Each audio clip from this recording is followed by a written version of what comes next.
Share the screen. And we're live, baby. Let me move around a little. Let's do this one. Let's do this one for right now. Howdy. Howdy, everybody. Let me know if you can hear me. I just got out of the shower. My hair is super wet, and I feel like it's dripping in my ear. Hi, guys. Hi, guys. Hello, hello, hello, hello. Let me lose my bun to cover that ring light. Hi, guys. Come on in. Come on in. Come on in, babies. Come on. Come on. Come on in here. Hi, everybody. So we are live again. Hello. My name is Crazy Crime Chick, and we discuss true crime here. And today we're going to be talking about the Gabby Petito case. Hi, Sammy. Delana. Oh, Delana, you look awesome. Tasha, Tico Paint, Sleepless in South Africa, Michael, Rosewood Thorns is in the house. I just want to see if I have any other mods in here besides Sky and Delana. Hey, Turtle Girl. Do you like turtles? So do I. Hi, Jolene. Let me see. KZ. What's up, KZ? Hey, Kim. I'm just checking for my other mods. I started early and I didn't even send the link to my mods. So, yeah, welcome. Hi, BG. How are you? BG, you always get me. I got to be careful when I say hi to you because last time I said, hi, BJ, and it just sounded so inappropriate. Hi, Tammy. Hi, Rain Falls. Dondis did it. Hello. Is that NK did it? Rosabelle. Bella. Hello. Repo, what's up? What's up? Hey, Hazy B. Hey, girl. Hey. She says, hey, girl. Hi, Savannah. One of my favorite names. I have lots of favorite names, but Savannah, I've just always loved that name. So, hello, guys. Hi, Bam. I know. I'm in a good mood today, you guys. I'm in an extremely good mood. We're obviously going to be going over some of the new developments that have happened since the last time I went live. And the last time I went live is when they actually had found a body. And they didn't know if it was Gabby's at the time, but, everybody was assuming it was. And then they did a briefing that evening and they said, they still needed the medical examiner to confirm it, but, they had gave their condolences to Gabby's family and we pretty much knew it was her before they actually, the medical examiner confirmed it, which I think we were all praying it wasn't her, but it was her. So I want to go over some of the updates for that. I also have the live news feed on my phone. So if anything breaking happens, I have it here. Don't worry. I got you guys. I'm ready today. I do want to just say before we get started, holy moly, I hit 22K today. 22K in subscribers.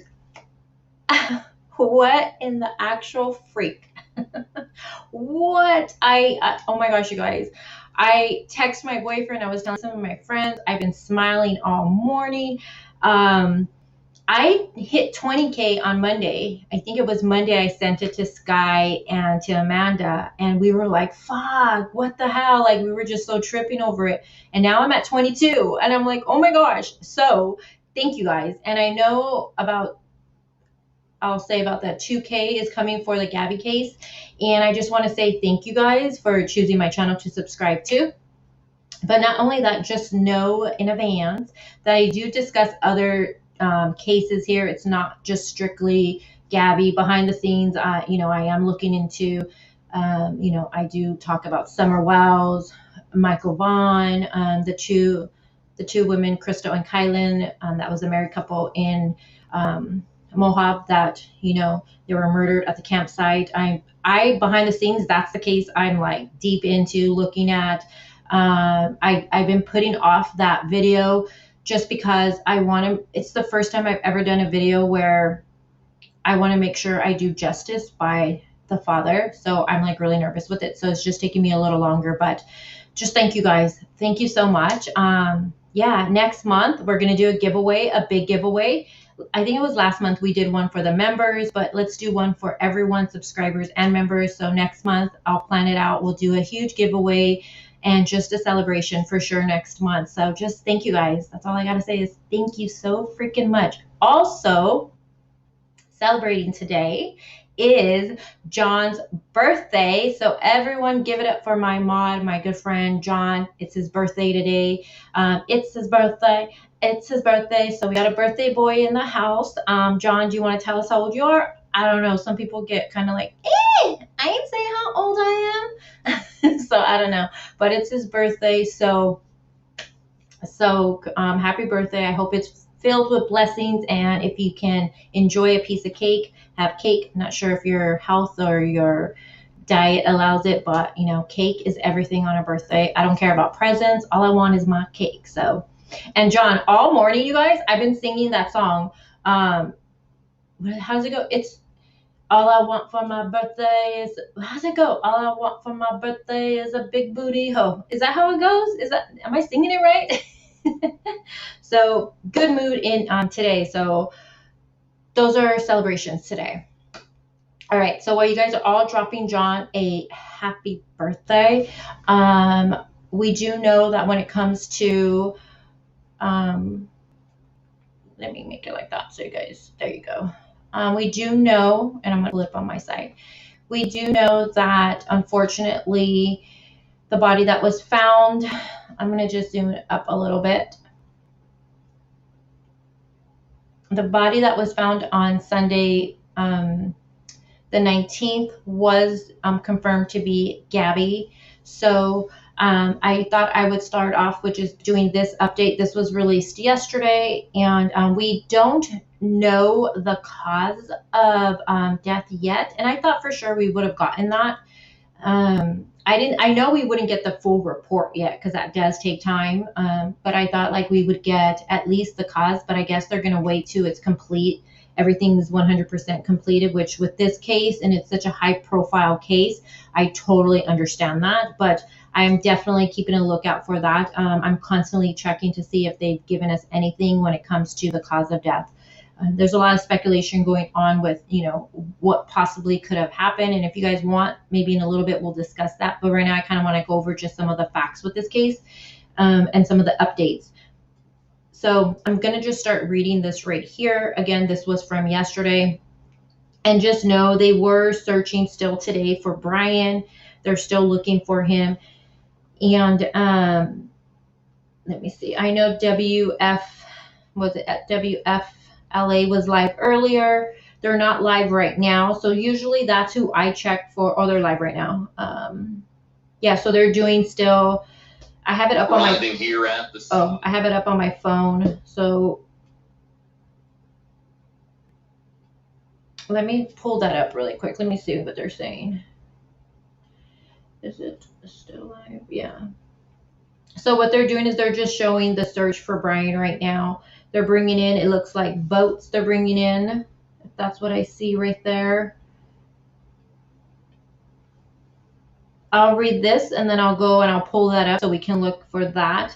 But again, they're still looking for Brian. I know this past over a couple of days, people have been saying they thought they seen him. There was some sightings. I'll show you guys that too. But nothing's been, unfortunately, he hasn't been caught so far. But, you know, we got John Walsh on the case too. So I feel like he's going to be caught soon. So let me go ahead and read this. So again, this was from yesterday. And I'm going to just zoom in.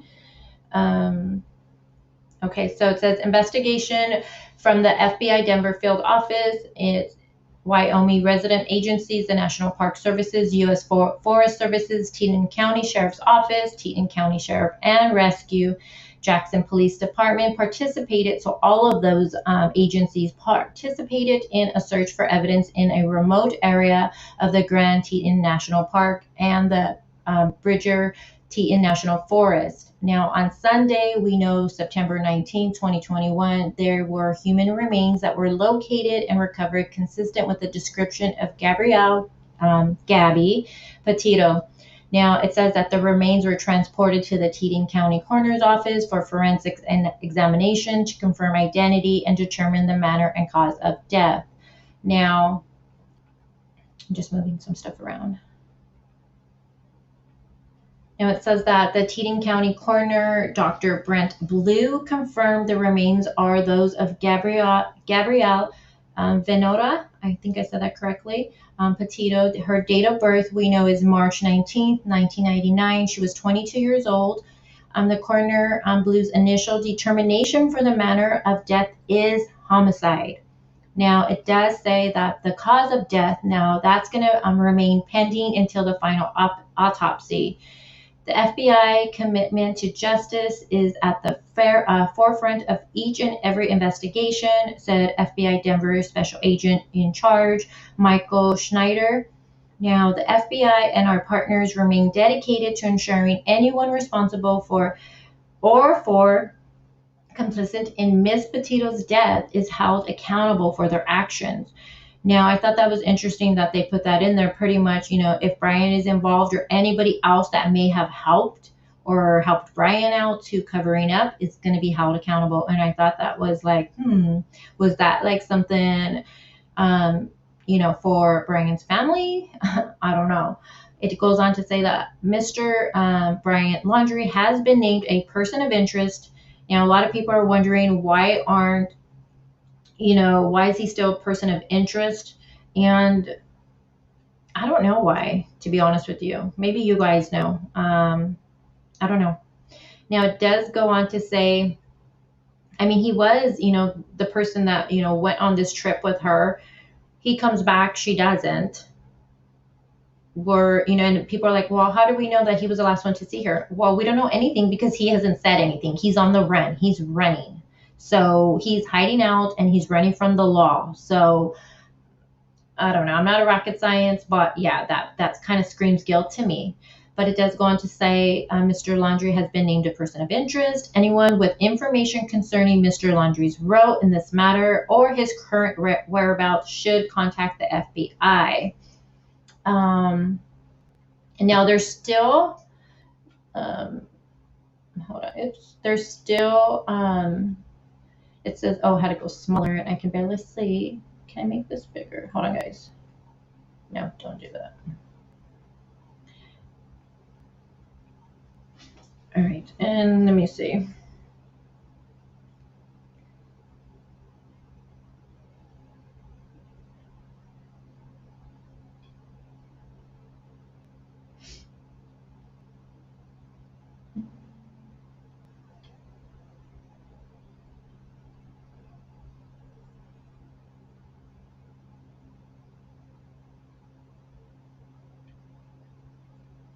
All right, and then it goes on to say that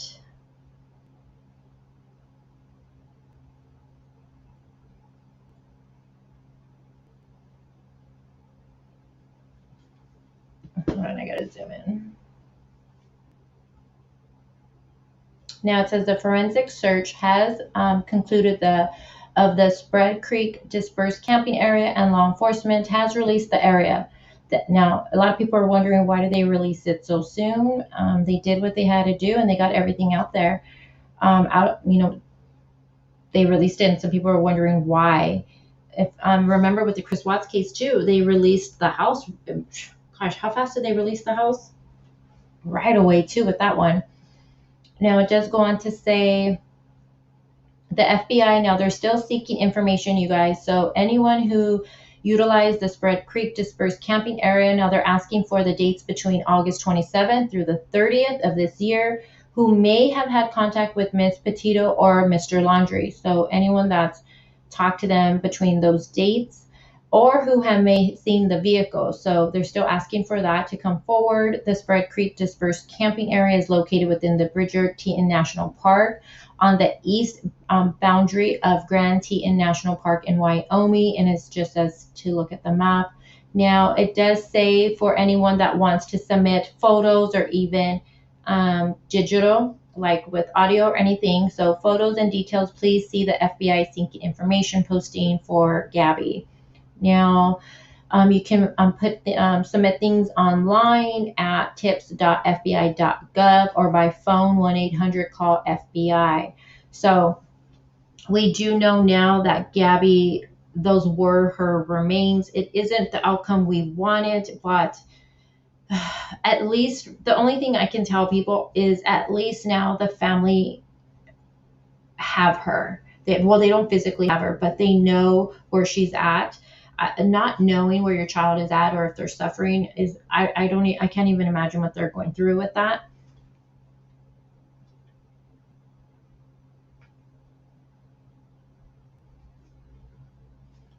Hey, Amber. Hey, Sweet Pea. Yeah, that was what people were also talking about, like, because of the decomp, and her body being left, the elements and the weather and animals and stuff like that. Um, so at first I thought we would for sure get at least the cause of death yesterday, but I think we're gonna have to wait until it's, well, they're saying they're gonna wait till the whole report, everything is finalized. So we'll just have to wait on that. But I am looking constantly. Amber says, I hope you're getting some rest. I know you're on this 24. Yeah, you guys, I am on this. Last night I couldn't sleep. I was just looking and looking at things, and I found this app. Not this app, but this channel on YouTube that plays like soft music. So I listened to it and I just put it on my chest and I knocked out. So I got some good sleep last night. So yes, Delana does have a wrench now, so welcome her. Hey, kitty cat. So let me pull something else up. So now we do know the cause of death. We don't know the cause of death, I'm sorry, but we do know that it is homicide. The manner is homicide. And that's something that I was also wondering, because I think after, I don't know about you guys, but after watching the body cam video, before we heard the 911 call, just watching the body cam video, for me, I was like, okay, this relationship is not a healthy one. And it seemed like, for myself, what I took as that Gabby was blaming herself. And, if you've ever been in an abusive relationship, that is something that the victim does. They will take blame for it. And not only that, the abuser a lot of times will tell the victim, like, oh, I'm sorry, but if you didn't do this, or I'm sorry, but it's because you got me so mad, or, the abuser will constantly put in the victim's mind it is their fault. So a lot of times the victim will blame the self. I know this for myself. When I was really young, I was in a short period relationship and it was abusive. So I am speaking from experience. So people are wondering, well, why did Gabby blame herself and take that role? If you've ever been in that relationship, that's what you do. And not only that, you do it too because of fearing the aftermath. Eventually those cops are going to go by and you're going to be left with that abuser. So you don't want to do anything that's going to cause more harm to you. But hearing the 911 call again, and then going back and looking at the body cam, I don't know about you guys, but it really upset me. Like, it upset me to the core, because it was more clear to me, like, what was going on. And I'm going to say right now, my opinion is, I think Brian is a piece of shit. That's my opinion. Okay. And I know people are going to be like, well, we don't know. And hey, that's fine. But I think he's a piece of shit. Completely piece of shit. And he's on the run. And I don't believe he's where they're searching for. And I think mom and dad, they helped him. That's just my opinion on it. But let me pull this report up really quick. I'm not looking at chat right now, so anybody that came into chat, hello, hola, hola, hola, hola. Give me a second, guys. Let me pull this up. Let me stop sharing. Why am I forgetting, like, how to share a screen? Okay. Okay, so, and I know a lot of people think, because my mind is everywhere right now, people think that the murder that happened in Mohawk at the camping site with the two women are connected. Hopefully, fingers crossed, we can go live with that tomorrow. That is something, like I said, behind the scenes, that is something I just been looking at. I'm gonna be honest with you guys, I see the coincidences, and I always say I don't believe in coincidences. I don't, but I just don't think Brian was involved in that, because if Brian was involved in that, looking at the map and where he was and looking at the dates and everything, um, Gabby would have been with him, so Gabby would have known. So I know some people are saying, well, they believe Gabby witnessed something, and that's why he had it, So I see it all. I'm in a group. I see it all now with that case. So I definitely want to talk about that, and I want to bring awareness with that case. I just thought I'd say that right now because it's in the back. That case is in the back of my mind, you guys. So give me a second. Let me share my screen. All right, hold on.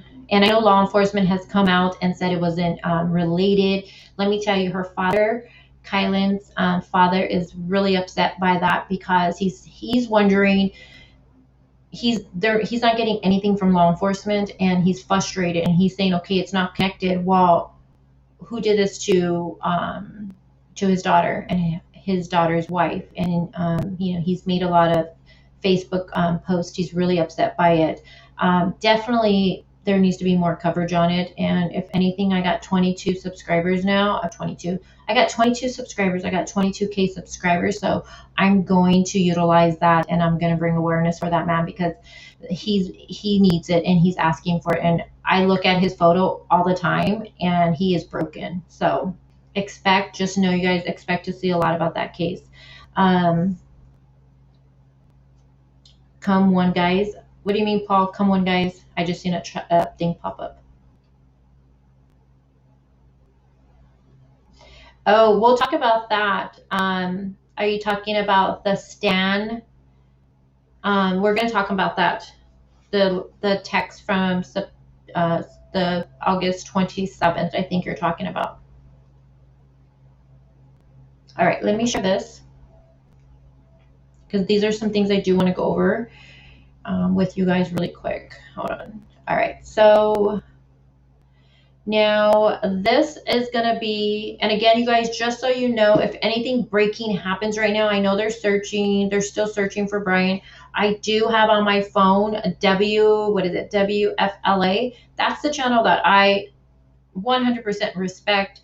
JB? Dude, that guy is on there morning to night. I was even wondering, has he been going home? Do they have a shower at the station? Because they're live all, and I'm sorry, but I don't know the other person he's on there with all the time, but I am watching. So if anything breaking happens, I got you guys. So if I keep looking down, I'm looking at that. So just know that. Now we're going to talk a little bit about the incident that happened on August 12th. Because this was released also yesterday. Everybody got their hands on. I did a video and I totally fucked it up. Oh my gosh, you guys. I apologize. This is sloppy writing for me. I have sloppy writing. My boyfriend has my boyfriend says he has sloppy writing, but I think he has nice writing. But I couldn't understand what was being written on here. And normally I just share these things on my community page for you guys.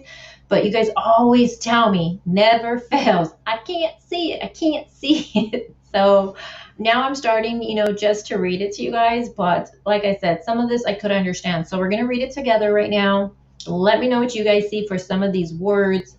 I'm going to actually pull it up on my phone because even with my glasses on, it's still like, you know what I'm saying? So this is going to be the incident that happened in front of Moonflower Co. in Moab. Now, coincidence, Kylan, the girl that was murdered at the camping site, she worked there. Now, I do want to say, I did ask around in the groups. The one group I am in, her dad is an admin there, so I'm extremely careful what I say. It's totally different than when you're in a group where no family's in there. Because for myself, if a family member is in a group, I don't like to comment as much or speculate, or I don't want to say anything because the parent's gonna see it. So I try to just ask questions when it comes to the facts. So it was said in there, and there were some screenshots that Kylan wasn't at work that day because she was at work that day, but she was off at 3. Okay, because people were thinking that maybe she witnessed this altercation, but she was at work, but she was off by 3. And the incident, I believe, happened at 4:30. 4:30.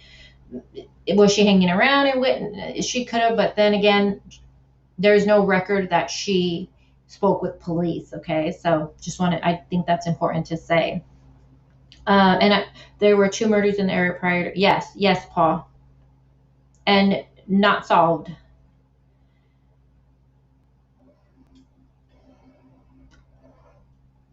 All right, so let me pull this up on my end. And we're going to go over those cryptid texts and all that too, you guys. Let me see.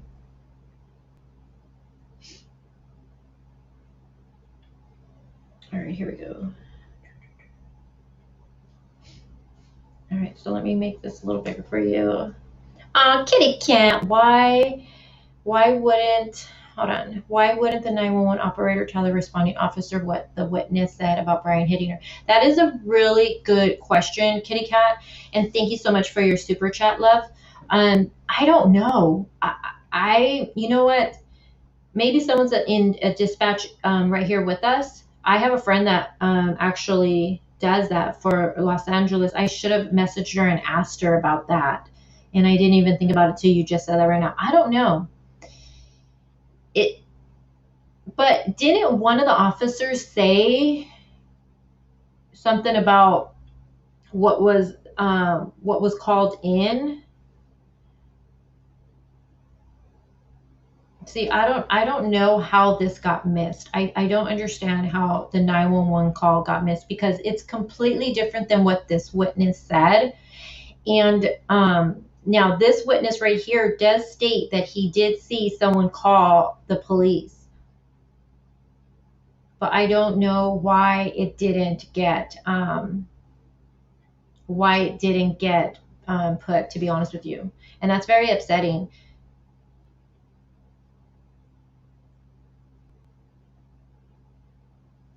Okay, so let me read this. So again, so this is going to be from the witness Christopher. Okay, so Chris. Now, bear with me, guys. Like I said, it's hard for me to read his writing, so I'm going to ask you guys, what do you see? So let me zoom in a little bit for you guys even. Let me zoom all the way right there. About right there. Okay. Oh, sweet pea for Gabby's family. Thank you so much, Love Bug. Thank you for that. And I haven't eaten yet. All right.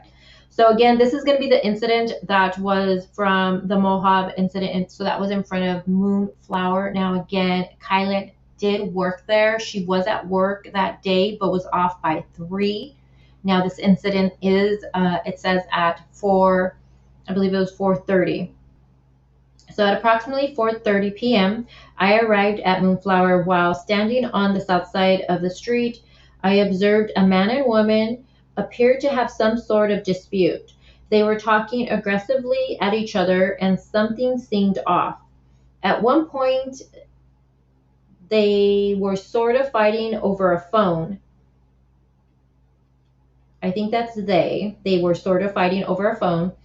I think the male took the female's phone. It appeared that he didn't want her in the white van, and it says he got into the driver's seat and she followed him. At one point, she was punching him in the arm and / or I think that says face, and trying to get into, and then the other line would be vehicle. So just off of this right here, before I go to the next page, so right here, this guy is saying that he sees them talking aggressively, okay? And it looked like they were having some type of dispute. At one point, he says they were sort of fighting over a phone. And then he says, I think the male took the female's phone.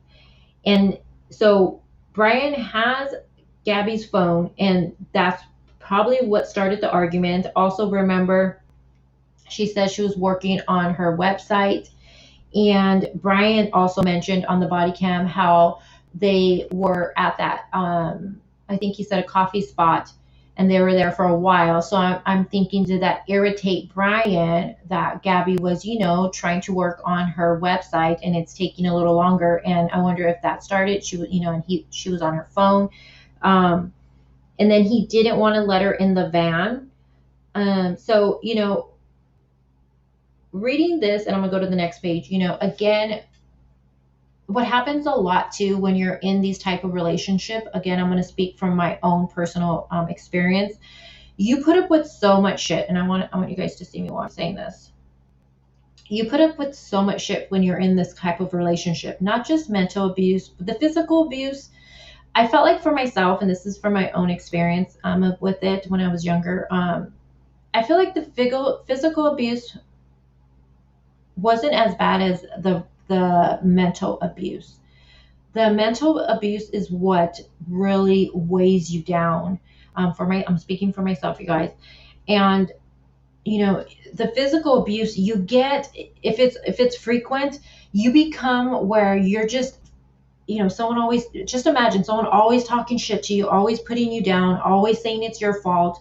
You're being abused physically, and you get tired of it. A person can only put up with so much. You get sick of it. So you flip and you go off, right? And then what happens is then you're the crazy one. And the abuser is like, dude, what's wrong with you? You're acting crazy and like blah, blah, blah, blah, blah. And I 100% seen this when I was watching the body cam when Brian was saying, yeah, I told her, I was trying to push her away, and I was telling her, like, look, there's people around. And I'm going to say this, like, I feel like he was, because of the 911 call we got now from another witness that's seeing something different, that, he was probably slapping her around, had her phone, right, talking shit to her, and then she was fucking pissed. She was over it. That's what happens when you're in these relationships. You put up with so much, you guys, and a human being can only put up with so much. So then when this witness that we're looking at right here on the screen sees this, he sees where Brian has her phone, he's trying to lock her out of the car. Gabby's hitting him, trying to get possibly the phone, and she's just frustrated. I don't blame her. I know, I've been there. I know exactly what's going on here. And I think Brian's seen people around and he switched his tune. You know what I'm saying? Then he was like, oh, there's people right here. Like, calm down, calm down. Calm down. Let's go for a walk. Playing that role. But the 911 call says something way different, you guys. All right, so let me get the next one up. Now, this is the one that I couldn't understand what he wrote. I couldn't understand it at all, so let me pull this one up.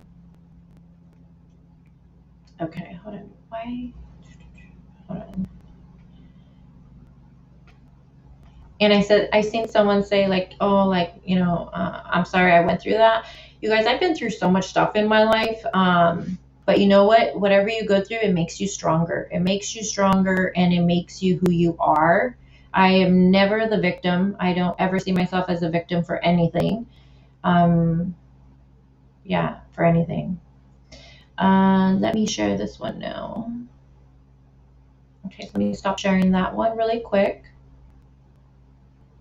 Let me pull this one up for you guys.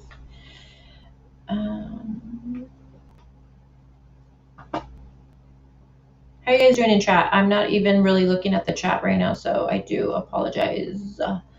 I think my mods are in here. They should be able to hold it down for me. Kim says yes. Yeah.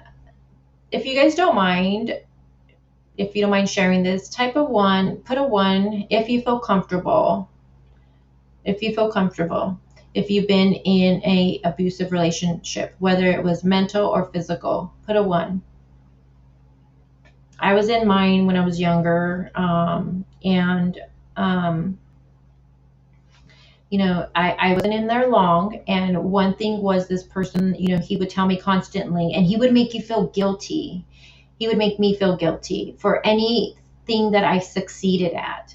he was really good at saying things like, let's say I had gotten a new job. Oh, you got this new job. Oh, you're going to leave me once you start doing great. Or, oh, you got a raise. Oh, you're going to leave me. He would constantly make me feel guilty for anything I accomplished in my life.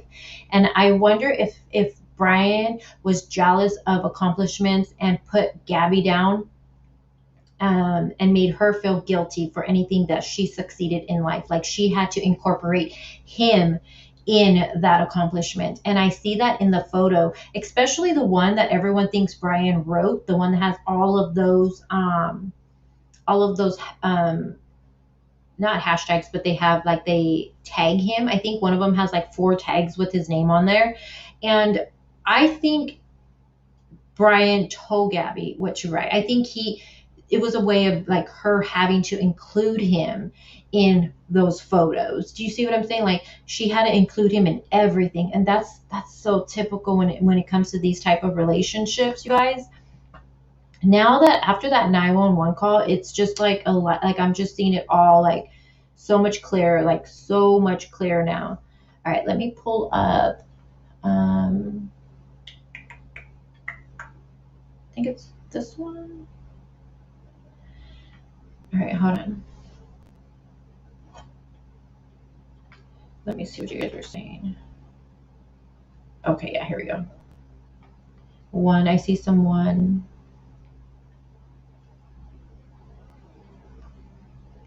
I see someone's in there. Yeah, so, the ones, I hope you guys are all out of this relationship now. And I know for myself also the shame that is brought, especially when you're a strong woman. Like I always thought I was a strong woman. When you are in that relationship, I think you're so ashamed that you've allowed, and no one knew. Oh my gosh, nobody knew about it. I didn't tell anybody because I was so ashamed of being in that type of relationship, like, yeah. Okay, let me pull this up, you guys. Hold on. And I'm still watching, so you guys know if anything breaking happens. I'm still watching the boys, WFLA. They're still just showing the search for Brian. Do you guys think he's in that spot? I don't know. All right. Now this is the page. Let me make it bigger. Now, this is the page that I was like struggling to understand what was written. I'm just moving it around because I'm going to read it right here. I couldn't understand a word. So let me make it bigger for you guys. And what do you think this word is right here? Anybody? What do you guys think that is? She blank climbed in / over him. Someone thought it said actually, but she actually climbed in. Oh, maybe from the statement before. Hold on. So the statement before, the line before this would have been,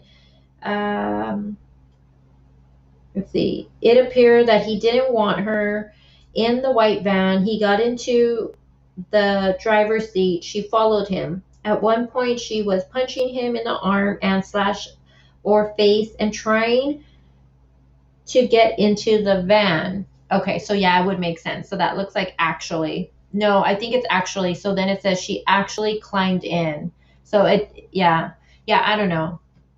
But it makes sense from the sentence before if it's, someone said eventually. Oh, maybe eventually. She eventually climbed in. Okay.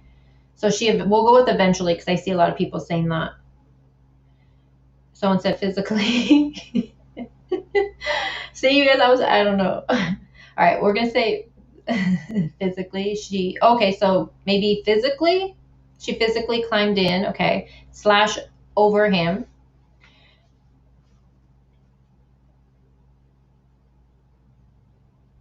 Hold on, let me pull it on my end. So she physically climbed in / over him and over the passenger seat. Well, because he was trying to lock her out of her own vehicle, you guys.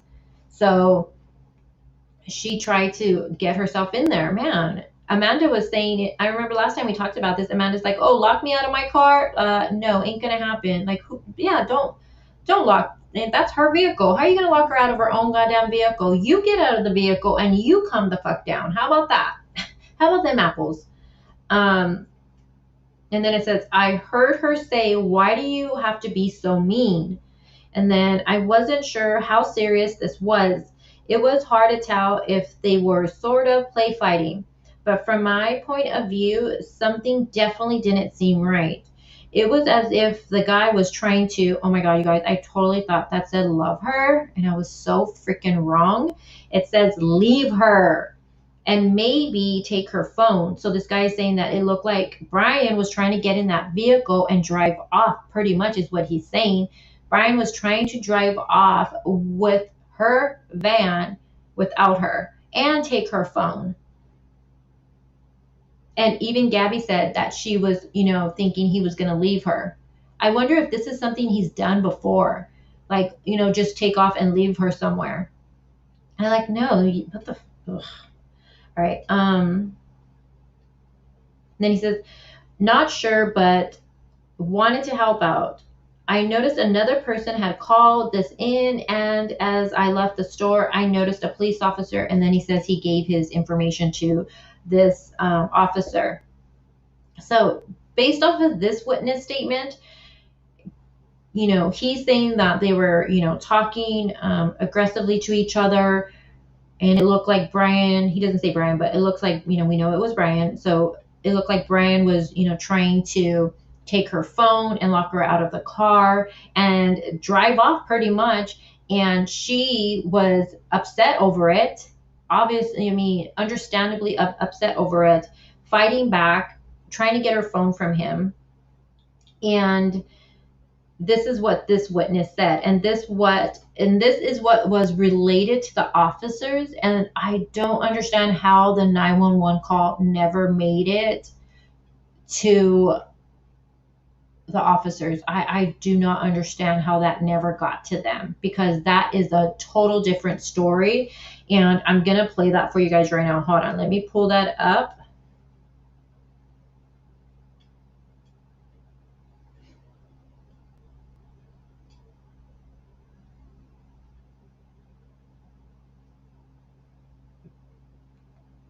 Let's see.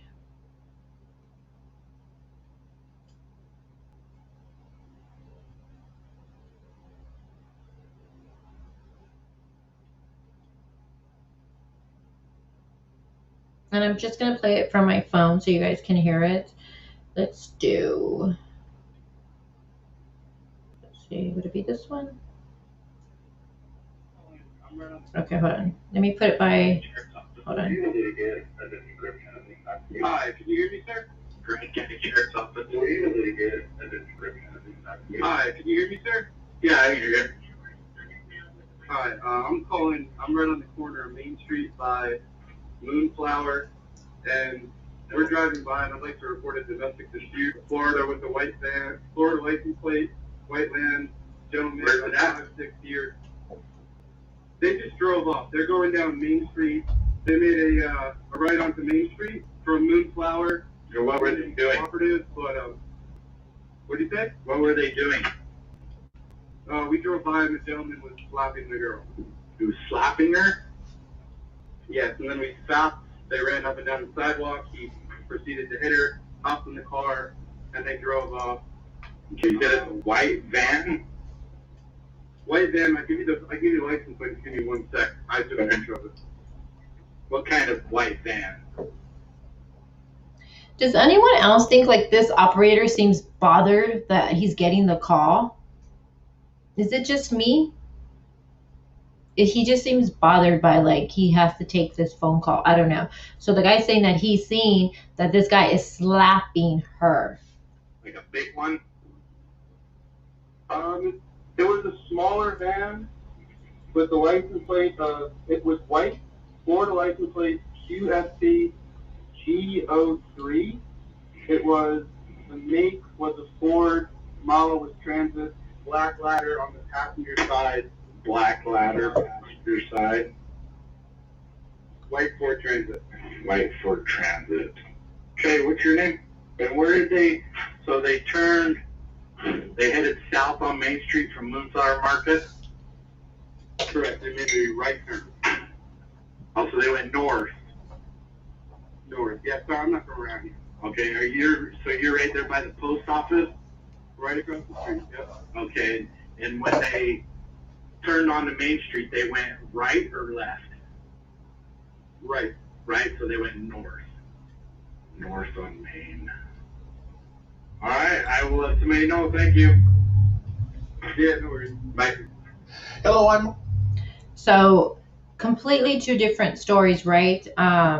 This guy is claiming he's seen the guy physically slapping the girl. Okay. And in the body cam video, you guys, you need to go back and watch it again. There's a part where Gabby's in the back of the car and they're talking about when he grabbed her face, right? And she's explaining to the officer about it, and she's, showing the officer like, oh, thank you, Inde whack whack. Did I say that correctly? I pray she will rest in paradise. Can I have some love? Lovely. I love you all. Please be careful, guys. God is good all the time. Amen. He is good all the time, no matter what is thrown in our lives. God is always good. I believe that 100%. So thank you for that super chat, and just thank you for your comment. Thank you so much. I'm a big believer in my faith here. But okay, so what was I saying? Oh, and she's describing, hi Ash, she's describing Brian grabbing her face. And she's saying, and I guess, I don't know if the dispatch, if the officer says something like her cheek looks a little red, and she's saying, and she touches her face and she says, yeah, it stings a little, like right here. Let me tell you, when someone grabs your face, it doesn't sting. When someone slaps your face, it stings. So when I heard Gabby say that, I was like, oh my God, this motherfucker he was slapping her. Like, and even though we have this guy saying yes, even Gabby, when she was talking to the officer and she was explaining it, but the officer didn't pick it up. The officer just, he grabbed her face. But when someone grabs your face, you guys, it's not going to sting. When you get slapped in the face, that fucking stings. So, it just makes me so like upset knowing these things now. And again, I know some people were upset with the officers, how they handled it. And, I think the officers were actually really nice, you guys. I really do. Where I come from, they're not that they're definitely not that nice. And someone would have for sure been arrested. I thought they were being really nice. I think a little better training maybe with this. But I know a lot of people are really upset, and I'm sure the officers are probably, we heard one of those rangers on one of the news stations made a statement over it that she was giving Gabby advice, that she should probably get out of the relationship and all this stuff. But Amanda says, oh my God, Amanda, I whacked myself. I whacked myself with my phone so hard today, I almost cried. I know she texts me and Sky. She's like, have you guys ever hit yourself? I'm like, oh, with the phone all the time. Have you ever been like looking and you're tired and bam, the phone drops on your face? You think the officers were too nice. Yeah, they were really nice. I mean, I was like, oh, they're really nice. All right, you guys. So let me see what you guys are saying. Yeah, the ranger one, the female ranger was the one that told her the relationship seemed toxic. Yes. Because she was also the one I feel like was spending more time with her. Because the other two were the males were talking to Brian and like chopping it up and like laughing and having a good old time. And yeah. Diane says, I knew when I saw that video what he had did to her. The first time, with anything with me, like I think when I'm watching something the first time, I'm like, but then I have to go back and watch it again this is especially with other, like when I watch, if someone's doing an interview with a case with somebody that I'm following the case for, I have to watch those interviews multiple times because the first time I'm usually all over the place, my mind. And then, if there's chat going on, I'm at the chat. It's when I go back the second time that I really like analyze it. I'm like, wow. And then you go back a third time, a fourth time, you just start noticing things. And then when that 911 call came out, I was just so blown away. Like, I know a lot of you, because a lot of the comments, you guys were so upset and wondering, why didn't the officers know about this other call? And I don't know. I don't know why. Hey, girl, interrupted. James Ray. Hi. Trish. Yeah, Brian says they had a nice morning. Gabby says we have been fighting all morning. Yeah, and again, he says that they were at the coffee shop, and and Gabby says she was working on her website. And Brian also says, oh, they were supposed to go hiking, and he said he mentioned something like they were there for a long period of time. And I'm wondering if that's how the argument started. Maybe he didn't want her to work on that. He didn't want her to succeed. He didn't want her to accomplish anything. You know what I'm saying? It seemed like it was probably more about him and what he wanted, and his dirty ass feet. Go wash your motherfucking feet. Seriously. That was like a thing where, like, him and his dirty feet, and he's like, I'm dirty, my feet are dirty. Well, if she's keeping everything clean, well, yeah, that's going to piss somebody off. That's going to piss anybody off. I mean, you don't have to be OCD, to get upset over those things. You clean the house, you mop the floor, someone comes in with dirty ass feet, you're going to get upset. That's only natural. But another thing her dad said on Dr. Phil, I believe, Gabby's dad said that she didn't suffer from anything like anxiety, OCD. But this is something that you see a lot with a lot of cases, actually. Well, with a lot of, I feel like a lot of people self-diagnose themselves with things, especially OCD. Like I know somebody who says they have OCD and they don't have OCD. A doctor never said they had OCD. And they say they have OCD because they just like their kitchen a certain way. And, they, certain things they like to be, where they're at. But that doesn't make you OCD. And everything else is definitely not OCD pattern for this person. So I'm like, no, even for myself, I like my kitchen a certain way. I like my pans a certain way. I like my everything has a place in my kitchen. So when people come over and they move it, I just move it back. Does that mean I have OCD? No. That just means I like my kitchen a certain way. You know what I mean? But I feel like a lot of people self-diagnose themselves. And I'm wondering if, because her dad said she didn't have anything. She didn't have OCD. She didn't have anxiety. She didn't have anything. So I'm wondering, and then Brian said that he, didn't Brian say he also had anxiety? Correct me. Yeah, they're super young. They are super young. I mean, if I got pulled over, I'd be nervous too.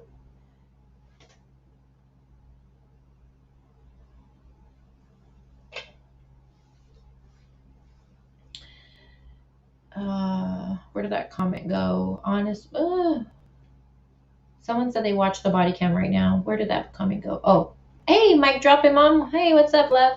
She says, honestly, I just watched the body cam footage today. It is unsettling on so many levels. People speak frigidly about being OCD and ADHD, etc. Yeah. And again, too, we don't know what Brian was also telling Gabby. I'm just going to assume, oh, she's crazy. She's acting crazy. And in the body cam video, it's clear that he, she took the role of being the aggressor, obviously. And when you're in that relationship, that's a pattern. That's what you do. You take the blame for it. He did call her crazy and he laughed at her. Yes, he did. And did he say also, correct me if I'm wrong, did he also say, he either said how to get rid of it or how to get rid of her? And he starts laughing. I don't know. There's a part where they're talking about what they got to do about the paperwork and stuff. He makes a comment though, something like, how do I get rid of it? Maybe this whole thing go away with, you know, them being pulled over, or he said something, I think he might have said, or how to get rid of her. And then he like laughs and they laugh and it's a funny whatever. I don't know. I got to go back and listen to it again though. He said get me a checklist so I can just get rid of it. Okay. Thank you, Amanda. Yeah. I wasn't sure. Yeah, I had to listen to it a couple. I'm like, what did he just say? Hey, Shannon. Todd says he convinced her she was crazy. Yeah, well, when you're in those relationships, you feel like you're even going crazy. You really, really do. All right, so let me pull up. Let's talk about this text now. Okay, so this text message that I seen was going on in the chat earlier. Let me pull that up. You think, oh, there's a comment. You think that comment went too fast. Hold on. Hey, Duke, what's up? How are you? I seen your name pop in there. Okay, so let me go to Gabby and Brian report. All right, let's see. Is it this one? No, not this one.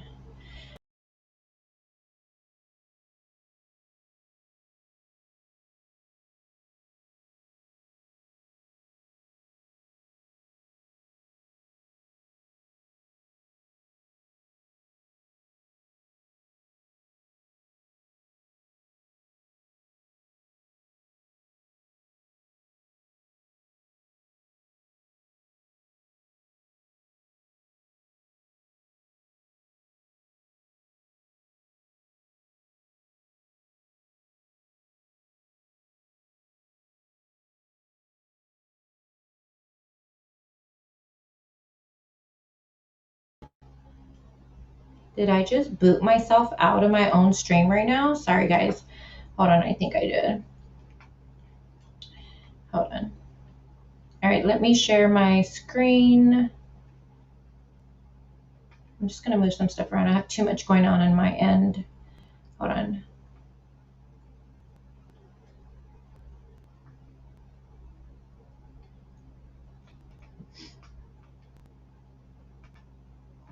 Do you guys hear my little mouse going? I'm trying to move things around. I have like 500 things going on right here. All right, let's share this. So let's talk about this text. All right, hold on. And let me just check, make sure nothing breaking has happened. Let me go back to the boys and see.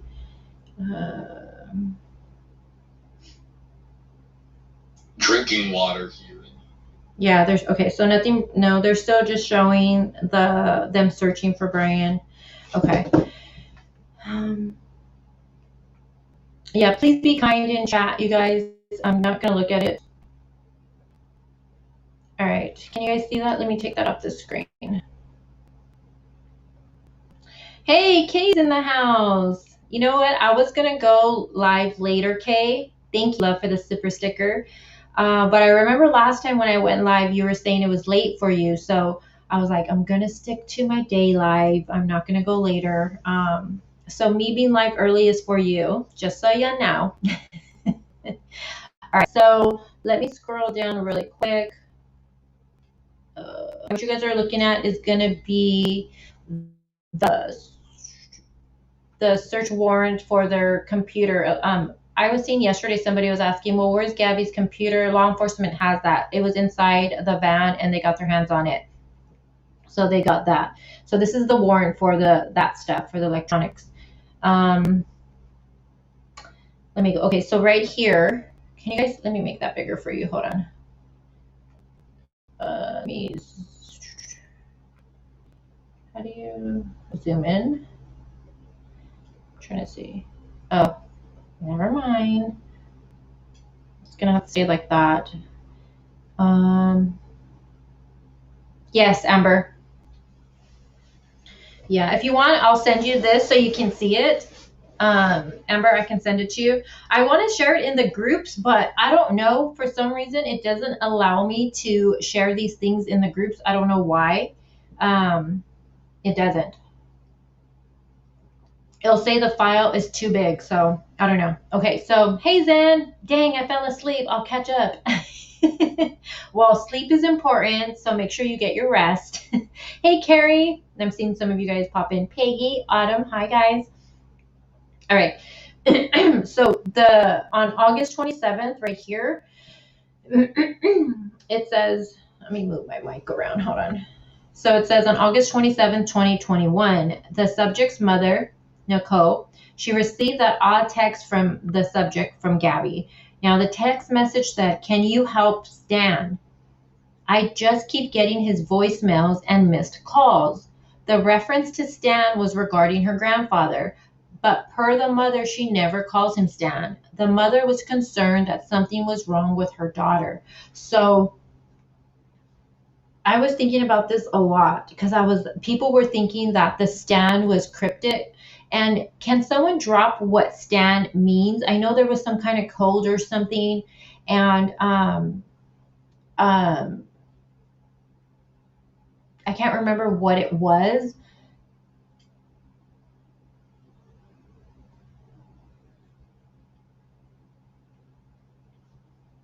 Does anyone?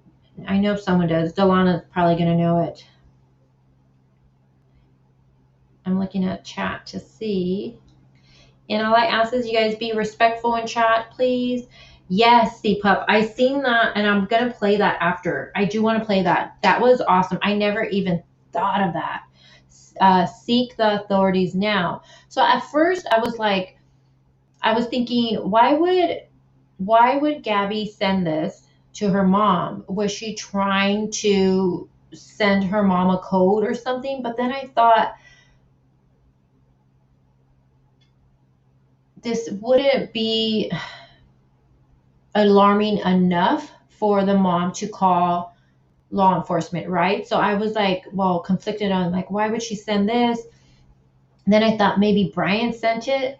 And this would have been the 27th. And I wish we would have got a timestamp for this because I really want to know what time this text was sent. Was it during the day? Was it during the evening? Because, I did a video on that Instagram photo that was liked on the 27th. And I'm going to actually reach out to the girl that posted it. And I'm going to ask her what time did she post that? Because unfortunately, when someone uploads on Instagram, unlike Facebook, when you upload on Facebook, you can go and touch the date part and it'll tell you the date and time. With Instagram, it just tells you the day. So I'm going to actually message her and I'm just going to ask her if she remembers what time she uploaded that photo.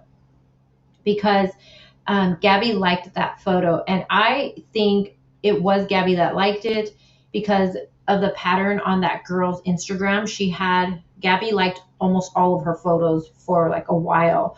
But I want to know what time this text was sent. But again, Brian sending this to the mom. At first I was like, why would he? At first I thought he was trying to bite, just make it seem like it was Gabby and, just trying to keep the diversion up of Gabby being okay and nothing has happened to her. But then I thought, why would you do that and call the grandfather Stan? He's been with Gabby 2.5 years. They've known each other before that. And he's lived with her. He knows what she calls her grandfather. So, it just would be weird that he would put in there something different than what she said. It was like if he was asking to get attention from it. And then I watched that video and I want to play it. So can someone link while I set up here? Can someone link it's a crime? What, Linda? That channel in my chat, please.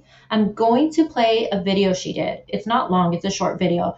But she goes into explaining what she thinks this Stan text reference to. And I'm going to give her credit because let me tell you, it blew my mind what she uncovered and what she believes it has to do with. And it really made me look at Brian like, whoa, do we have something more sinister going on here? So hold on, let me pull that for you guys. Hold on. Zen, thank you. Zen, you give me Zen. Thank you, Zen, for that. I appreciate you. Okay, hold on. Oops, what am I doing here? I need this one. Okay, hold on. So let me get to my YouTube. Thank you, Zen, so much.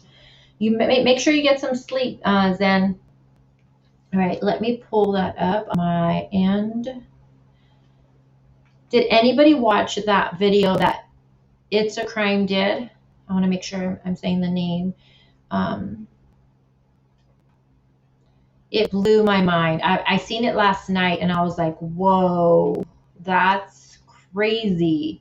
And she's saying in the video, she is saying, why is my setting so weird? You can see my camera, my laptop right here. Hold on, guys. Hold on. Technical difficulties. I get so weirded when certain things are.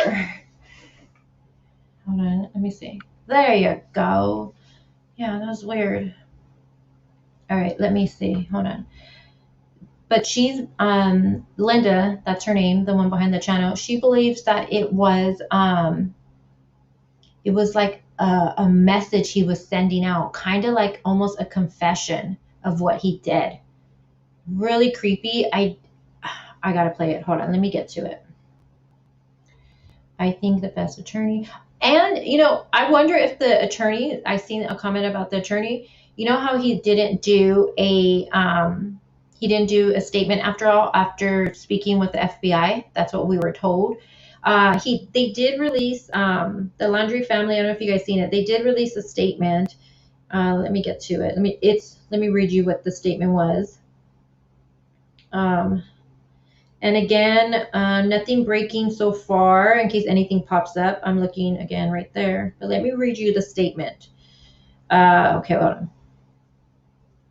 So the statement from the Laundrie family attorney, Stephen Bertolino, on receiving this cease and desist letter from the Petito's family regarding, oh, this is new. Hold on. Let me share this with you guys. This was an hour ago. Hold on, I'm going to share this with you.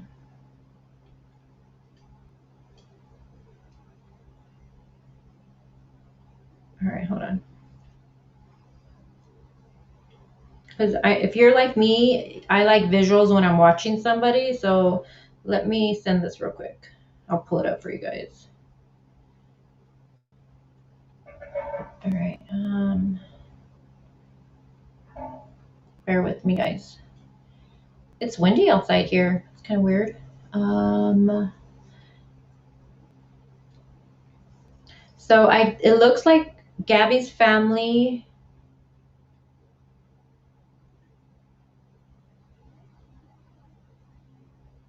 regarding the lawyer's Yelp page. What is that? What?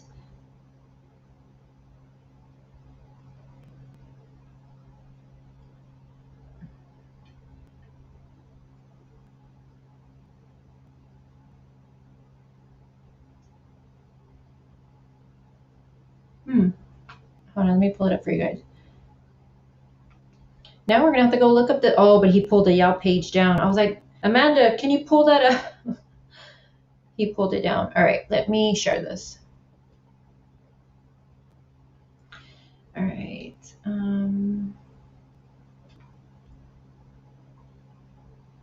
Sorry guys, I had to send it to my email and then save it so I can put it up here.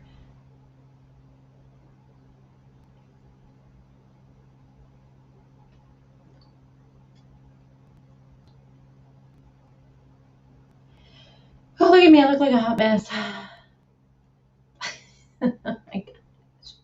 You know what I do after a live, you guys, when I go back and watch, I watch my lives, I always go back and just crack up at myself, and I'll like screenshot myself doing something silly and funny, and I'm like, what the freak? Okay, so this was posted an hour ago from the news reporter Kristen Thorne. Now it says statement from Laundrie family. Can you guys see that okay? Yeah. Statement from the Laundrie family attorney Stephen Bertolino on receiving the cease and desist letter from the Petito family regarding Bertoloni's, did I say that right? Bologna's Yelp page. So Gabby's family sent him a cease and desist regarding his Yelp page. Now it says, this is sad. I have never used social media or any other electronics platform for advertising other than maintaining a website, he says. I do not control the internet sites nor the hacks. Oh gosh. Is he saying he's been hacked? And public that have been overrunning the internet with fake comments and posts. Yesterday, Yelp had shut down its page for my firm due to ignorant and unconfirmed post. What? Unconfirmed post? I would certainly agree with Mr. Stanford that any such post in is referring to should be removed, but advise him that I have no control over the Yelp site. Damn, and this Yelp site ain't going to be up. Mr. Baloney? I almost said that. Stephen Baloney. Bertoloni, I don't know. Damn, this Yelp page ain't up then?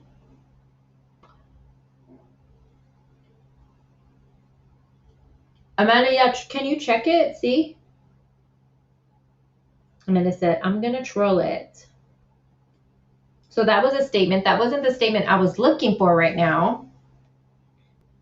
But let me go to the statement I wanted to tell you guys. So that's interesting.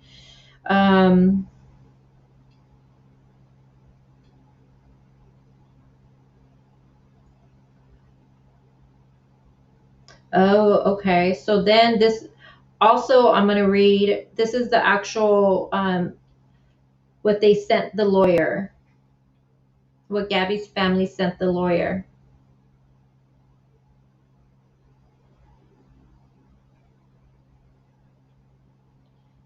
Oh, let me share this for you, Amanda. It has the Yelp page. Hold on. So it looks like the family was demanding that the lawyer take down. So the Petito, so Gabby's family, they're demanding that he remove Gabby's picture from his Yelp page. And it gives the Yelp page website. The family tried to remove their daughter's picture from your page and were informed that only the business owner can add or remove pictures. So they were trying to do it, but he is the one behind it, so he has to do it. And then the family is demanding that he cease and desist posting pictures of Gabby to any and all of his social media pages, web pages, or advertisements in an effort to gain business. Wow. I am sure this will be taken care of by 2 p.m. or I will take further action on behalf of Gabby's family. And that's from Gabby's family's lawyer.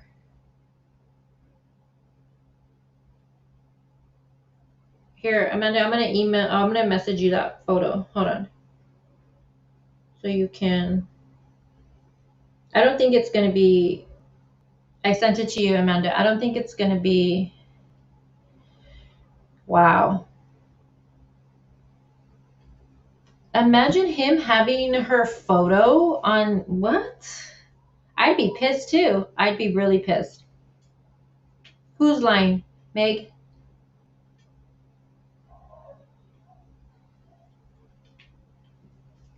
All right, let me pull up that video for you guys. Yeah, Gabby's family will definitely fight hard. No doubt about that. Let me get my charger really quick, you guys. Hold on. Oh, you can hear my little doggy outside. Oh, calm down.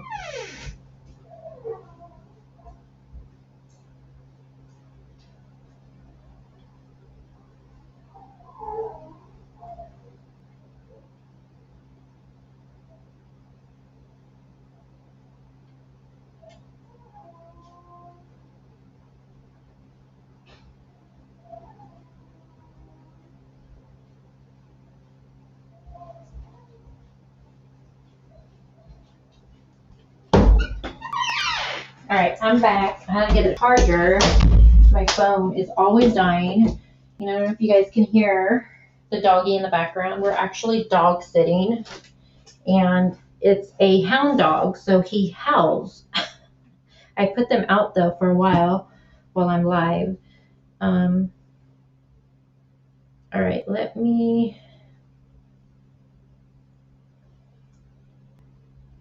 Okay, let me pull up. Yeah, good for the family. Yeah, good for them. The puppy, yeah. I've been dog sitting, and oh gosh, it's been rough. My cats heard you open the door. Now they're freaking out. Did they get scared? All right, let me share this. Let me pull this up. Hold on, guys. Let me stop sharing that. Hold on. And then again, I'm going to be playing a video by It's a Crime with Linda. Here we go. It's a Crime with Linda. And this is referencing back to that Stan. Let me see.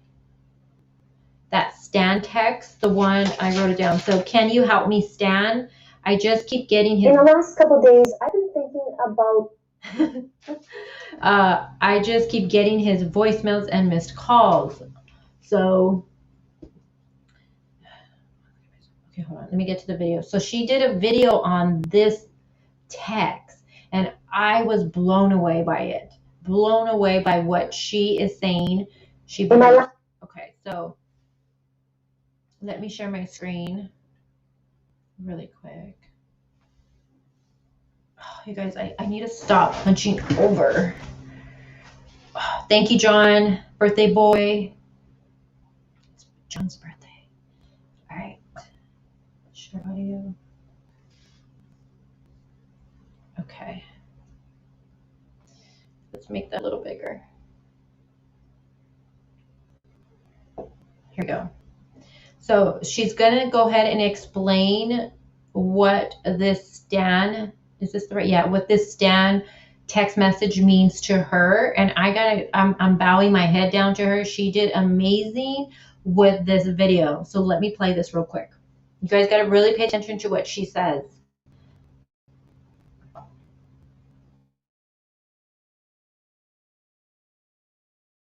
Last video in the Gabby Petito case, I talked about one of the last texts sent from Gabby's phone saying no service in Yosemite, and I connected some dots.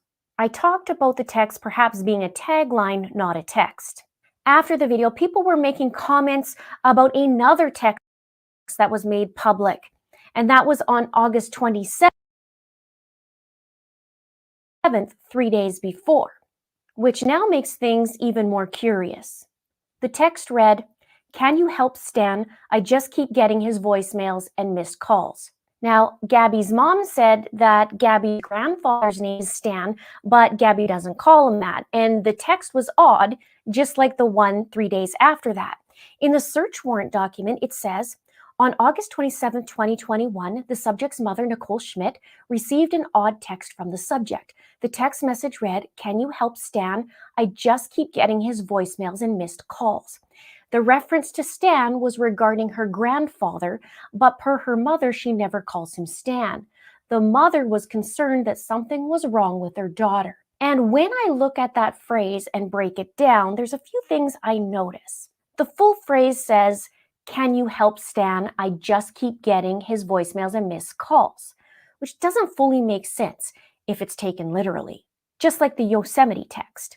And it doesn't make sense if it's referencing Gabby's grandfather. Why would someone ask, "Can you help Stan?" if I'm the one getting the voicemails and missed calls? Help Stan with what? And the phrase, "I just keep getting his voicemails and missed calls," suggests perhaps that the term "nothing else" is added to the end of the sentence. For example, "I just keep getting his voicemails and missed calls and nothing else," or it's out of annoyance. I just keep getting his voicemails and missed calls. But if I single this line out and say, "I just keep getting missed calls," that doesn't make sense either. This text is clever. And I had mentioned in my last video how I'm taking a look at Brian and the possibility that he texted from Gabby's phone. and it's highly likely. And also, when it comes to Brian, he loves Fight Club. He's read several books and created several drawings on it and even quotes the movie and the book. And in Fight Club, the main character loved to be called clever. In the clip, the main character is talking to his alter ego, Tyler Durden. We don't realize it is until the end of the movie. But he says, Tyler, you are by far the most interesting single-serving friend I've ever met. See, I have this thing. Everything on a plane is single-serving. And Tyler chimes in and says, oh, I get it. It's very clever. And the main character says, thank you. Tyler says, how's that working out for you? Main character says, what? Tyler says, being clever. He says, great. Tyler says, keep it up then. Right up. And I thought the no service in Yosemite text was clever as well. And it is and was. If you haven't seen that video, I'll have that in the description box below, or you can check it out right here or at the end of this video. And now here, 3 days before the Yosemite text, is this clever text, because it doesn't pertain to Gabby's grandfather, Stan. He's referencing something else. A song.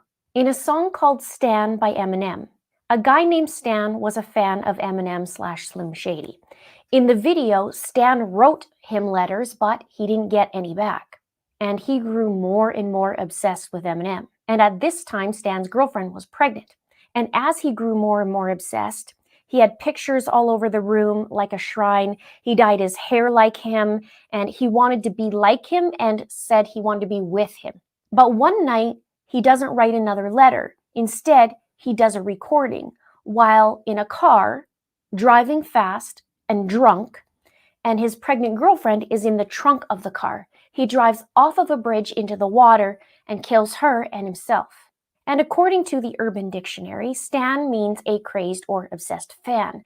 And the term comes from the song Stan by Eminem. The term Stan is used to describe a fan who goes to great lengths to obsess over a celebrity.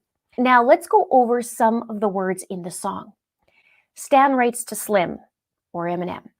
In the very first verse, he says, Dear Slim, I wrote you but still ain't callin'. I left my cell, my pager, and my home phone at the bottom. I sent 2 letters back in autumn. You must not have got 'em. There probably was a problem at the post office or something. Sometimes I scribble addresses too sloppy when I jot 'em.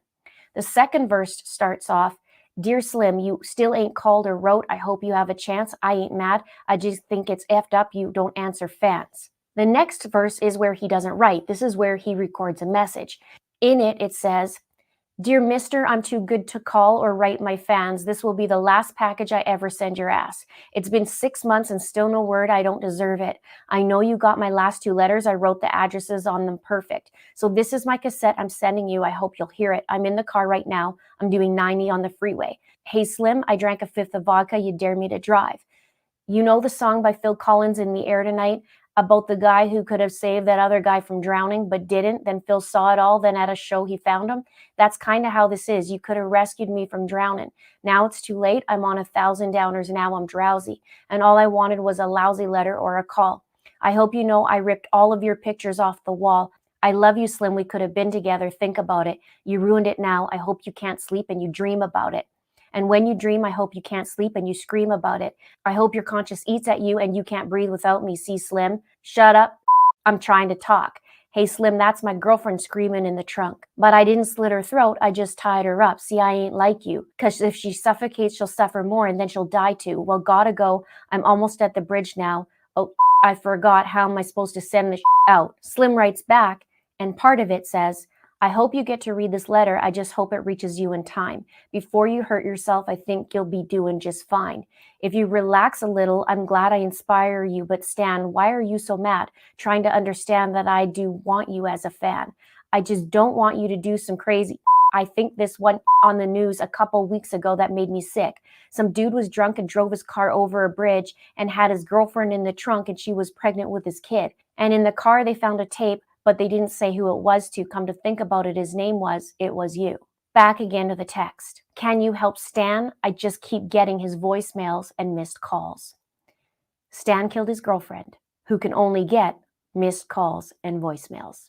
On the 27th, this was written, and on the 30th, as I stated, no service in Yosemite was a tagline, not a text. And this text 3 days before wasn't regarding Gabby's grandfather directly. It was another tagline and another tell, a pattern for the texter.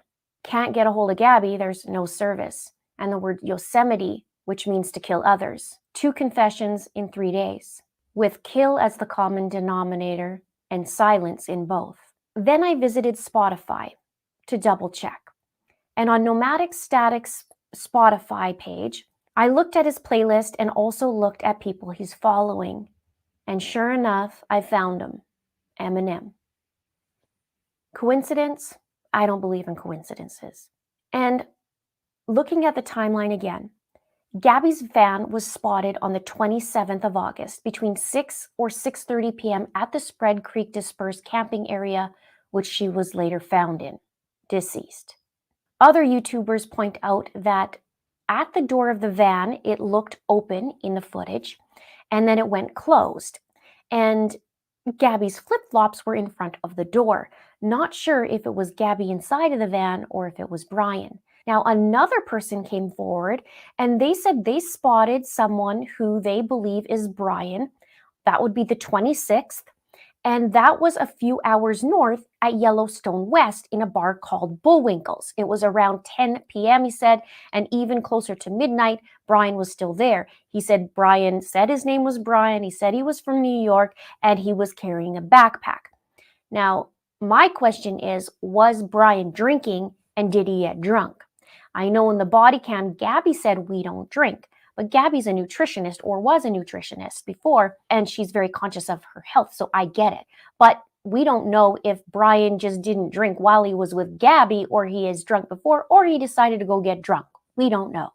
For all we know, he might have ordered a lemon water. But I do want to know about that. Now, I'd love to know at what time, the exact time that text was sent. Because I now believe that based on this text, Gabby died before it. And Gabby died near the water. Authorities placed a cross made out of stones where she... Can we just take a moment to look at this? Now, I know people are wondering, is this what, this is not, no one's saying this is where she was buried, but they put this cross there. And I just think, I don't know, it just looks, my personal opinion, so beautiful. And no, that wasn't me, Demon, rapping. I seen Demon, your comment. Amber says she doesn't really get the Eminem vibe. I think it's really interesting. What I thought was interesting was, you know, what she was saying about if this was a confession, like a disturbing thing to do to the parents. You know what I'm saying? Like send this to them. Because if you think about it, you guys, this text, let me see, do I have it up still? Let me stop sharing because that's pretty much what she says right there. Seriously, she did a really good job. It made me really question things and think and take a look at things like, hey, because I didn't think that. I was trying to figure out what could possibly be, it's this one. What could that mean? Because for Gabby, some people were believing she was trying to send her mom a some type of code for help, and I understand the stand part of it, that when people were saying what it means, but I don't know, it just seemed like as a parent, I think a parent would be like how her mom questioned it, like, yeah, that's strange, she doesn't call her grandfather Stan, but it wouldn't be alarming enough to have a 911 call be done, you know what I'm saying? So then I started thinking, well, was it Brian that sent this text? And if it was Brian, why would he call the grandfather Stan? Like, it just didn't make sense. Why, if he was sending this text to the family as a diversion to pretend it was Gabby, then why would he do something that would set alarming vibes to the family? You know what I'm saying? Could be a drunk text. From Kara, do you think from Brian or do you think from Gabby? Hey, Repo, what's up?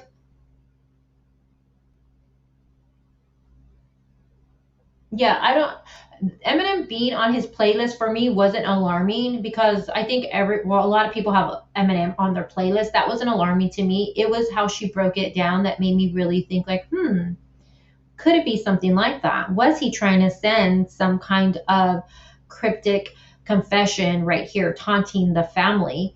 And if that would be the case, then we definitely, this is more sinister than we thought. Carly says, I personally think it's a reach. He probably calls him Stan because her parents do. Yeah, but you think he would. Here's the thing, and this is what kept throwing me off. You would think if he's sending this text as a diversion to make it seem like it is Gabby, why wouldn't he say, can you help Grandpa? You know, can you help Grandpa? I just keep getting his voicemails and missed calls. And can you help Grandpa? Help Grandpa with what? You know what I'm saying? It's like, can you help Stan? Gabby never called her grandfather Stan. Now, I would like to know, is the grandfather still living? That's something was something I was thinking he must be, because I think the mom would have said. But she doesn't call him Stan. So if Brian was trying to pretend to be Gabby, then why call the grandfather anything other than what Gabby says? That's what threw me off. So this text, can you help Stan? So some people believe that it was Gabby sending it, trying to send her mom some kind of cryptic, like, help me text to let her know that something was wrong. And maybe Brian was right there, so she couldn't come right out. Others believe that it was Brian sending it, trying to divert and pretend to be Gabby and just buy time, like sending the mom these fake text messages, you know what I mean? So she thinks Gabby's doing okay. And then now listening to Linda's coming with a different theory here, saying that it was Brian, yes, but he is doing something more disturbing and sinister by, possibly sending this text as a, like a confession of what he has done, like a cryptic confession. So I don't know. One thing I think I know I do not believe. I just wish we knew. I wish we knew the timestamp for this text. I do. I wish we knew the timestamp with it. Was this early during the day? Was this during? What do you guys think? Do you think this was Gabby trying to send her mom some kind of cryptic, like, help me, let her know that something was definitely wrong? Or do you think this was Brian just trying to pretend he was Gabby and just, for the mom wouldn't think anything? But that only thing with that, it just makes me like, why? It just seems this whole text is just out of the blue, Let me see what you guys are saying. Don't bring up Metallica. Oh my God, with the Chris Watts case, when I wore my Metallica shirt one time for a live, I was like, Did Grandpa text her or call her? Good question, Jin. That's what I was saying. Did the mom reach out to the grandfather? But the mom is saying what stands out with her with this whole thing is that she called him Stan, and she does not call her grandpa Stan. It's one of the voices, not Eminem. Everyone bad Eminem on the Spotify and playlist. That doesn't mean anything that he had Eminem on there, LOL, in my opinion. Honestly, I used to have Spotify back in the days. I don't have that anymore because I have I pay for YouTube Premium, and you have the music right there. So I don't have Spotify, so I can't even tell you how that works. Now, I know the whole Spotify thing is going around where people are saying, does anybody have Spotify here? Let me see. Does anyone have Spotify and knows about it? Let me see. Maybe Grandpa Stan was the contact name in her phone.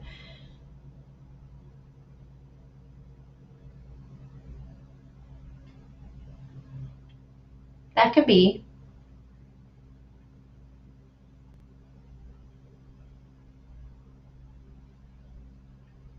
You have Spotify? Yeah, my boyfriend has it too. Kaylin said her son does. They weren't supposed to be near somebody when text sent.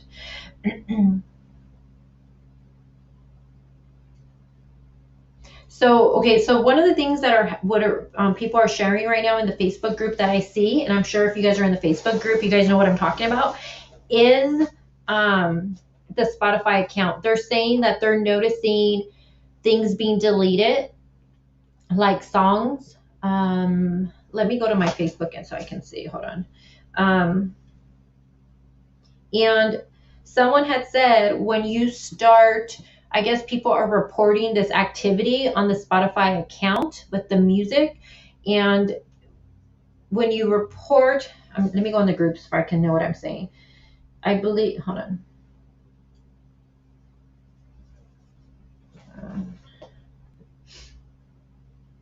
Let me get into the Facebook groups, guys. Hold on.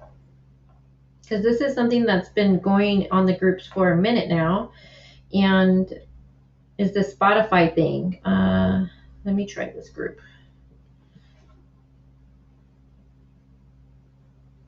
All right, so let's see. Okay, here we go. So I'm just going to read to you guys. Let me take that off of there. Hold on. All right, hold on. Hi, Honey Wolf. You got blocked. Who got blocked? Did someone get blocked? Is someone acting up?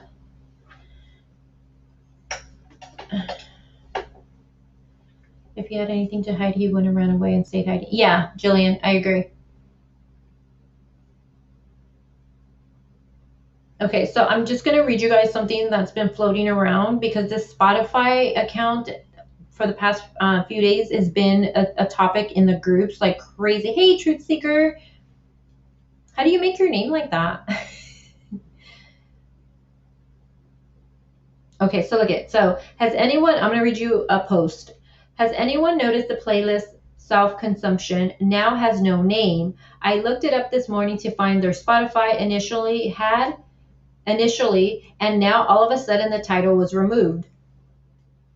Edit to post. I did notify the FBI tip line with multiple screenshots. I also had someone comment saying the profile picture was also removed. I made them aware of that as it was there last night when this person looked. So they're saying they're noticing things changing on the Spotify account. And they show update on his Spotify. He removed the name. So for one of the playlists, it had a name for Self-Consumption. And she's saying this when she looked again, it is no longer there.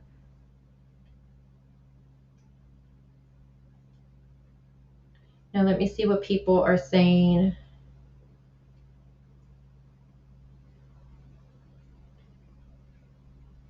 Okay, so people are reporting their playlist to Spotify and it automatically removes the title and photo. Okay, so this could explain what's going on. Hey, Megs. We're still waiting, Rick. All they told us was it's the manner of death is homicide, but they're not going to give us the cause until they're completely done. So we got to wait for the rest. So far, it's just the manner is homicide. And they verified it was, medical examiner verified it was, in fact, Gabby. Hey, Sam, 50%, where have you been? What's up? What's up? I did. Did you see the last post of the rainbow over work? Yes, I did. And there was also a rainbow the day the body was found, and before we knew it was Gabby. There was also another news reporter, I don't know if you guys seen it, posted a photo of where they were searching for Brian and by the family's house, and there was also a rainbow right there, and I was like blown away by that. So there was a rainbow right there, and there was one by where she was found. Hey, Melissa, she says she's new here, guys. So you got to give her a big welcome. Well, welcome, Melissa. Hopefully you stick around. We talk these really hard cases, but I also like to laugh and have a good time at the same time because mental health is the most important thing.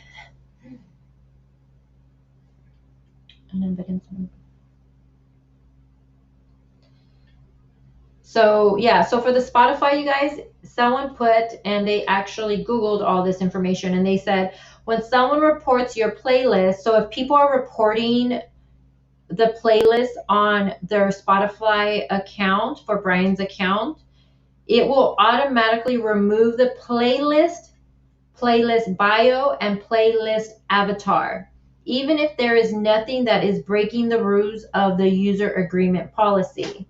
So it looks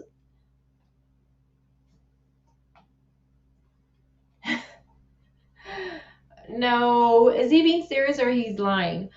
So that's probably the activity that people are seeing on the Spotify account. It's not Brian doing it. So Spotify itself will if you're reporting, and people are reporting a lot on those accounts, I just read that to you. So Spotify will remove it. They'll remove the playlist, the bio, and the avatar. And it says, even if there's nothing breaking the rules, gosh, do they get it back? So that's what's going on for the Spotify account, because I see a lot of people talking about that. Oh, Heather says, my first live. I'm new here too, but I've seen your replays. Great stuff. Oh, well, thank you so much, Heather. Give her a welcome. We're glad to have you here. Sam 50% says, I've been around, just not doing YouTube as much, just taking a break, but I'm back. Well, I totally understand taking a break, and that goes for anybody. You guys, there was a comment, I think it was yesterday, one of the things I uploaded, and they were saying that, this case is bringing a depression, making them like go through a little depression and putting them in a dark spot. Let me tell you guys, please, please, please take care of yourself first. Your mental health is the most important thing. And if you're feeling like these cases are becoming overwhelming, or if they're putting you in a dark place, please remove yourself, take a break. Because you don't want to put yourself in that situation over these cases. That's why even for myself, sometimes I'll even tell my mods sometimes, like, hey, I'm going to take a few hours, I'm going to go swimming, I'm just going to do me for a bit, because it can be a lot. So please take care of yourself. What is a burner phone? Amanda, break it down in chat what a burner phone is. It's when people, they have a burner phone when you're doing illegal activity, usually. It's a burner phone. There's no tracking on it. You can put, isn't there like the ones you could just put minutes on it? You don't even need, for some, you could put a fake name. I think there's some that come in the little, what is it? Like at Walmart, I think. Someone else said they were new. Hold on, guys. Someone else said they were new. Where did it go? I seen somebody. Dang it. Oh. Is it Marina? She says new too. Welcome. I think I seen someone else. So welcome to everyone that's new. Hello, hello, hello. And when I first started, I said I'm at 22K. I got about 2,000 new subscribers that are just from this case. So if you guys stick around, awesome. If you don't, understandable. People come and go always. So thank you guys. Hi, Donna. She says, I'm new. Well, welcome. Josephine. Hi, welcome. CCC, there's also a burner app you can put on your cell phone, which will allow you to call someone. Are you talking about the WhatsApp app? Is that what it's called? WhatsApp? Helena says, I'm also new here. Well, hello, Helena.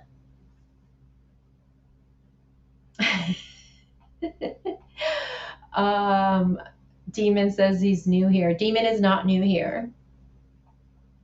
Okay, you guys. So, you know what? Let me see what else I wanted to. Let me go and see. Let me go to Twitter really quick, and let me see if there's anything new. I also want to play and look at, because I still have time. I want to look at the van video. You know where that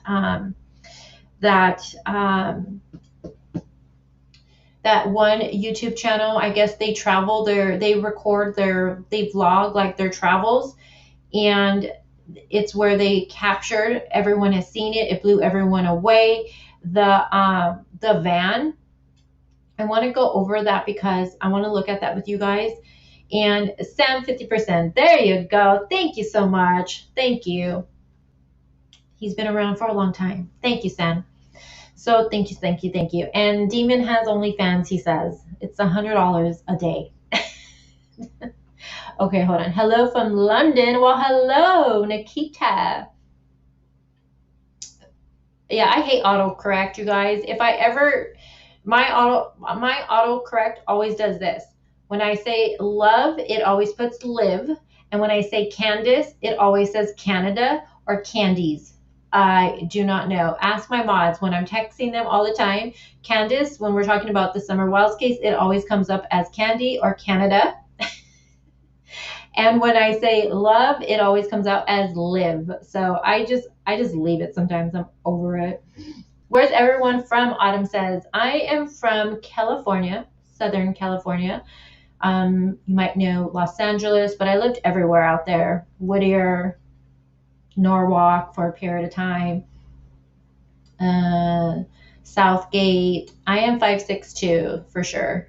Okay, let me share my screen really quick.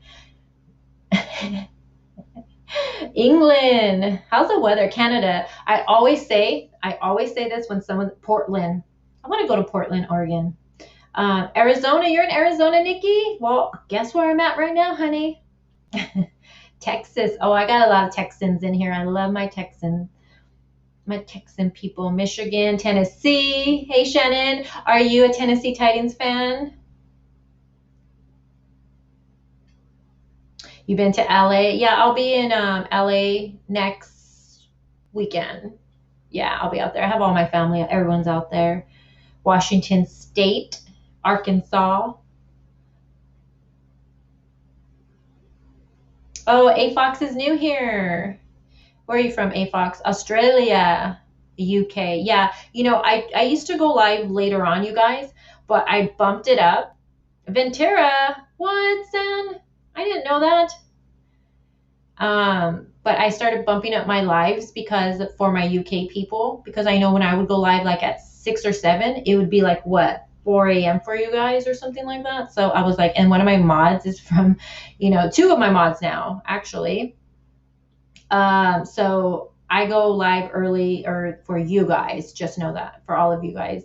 And I end up looking like this.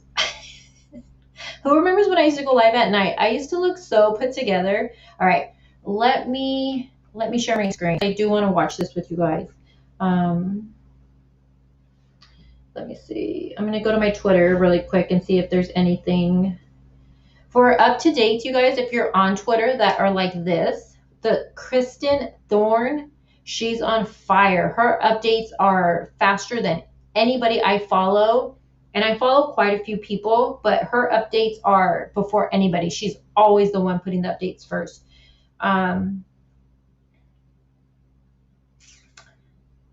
Let's see. So let's look at this first before we go and look at let me stop sharing that.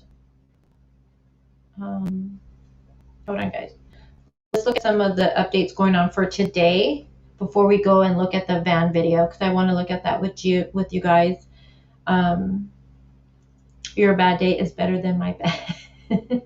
Aw. I don't know if that's a good thing or a bad thing. What was the name for updates? What do you mean, what was the name, Donna? Who's blaming Gabby? No one blames Gabby. Someone says, stop blaming Gabby. Did I miss something? No one's blaming Gabby for anything. What?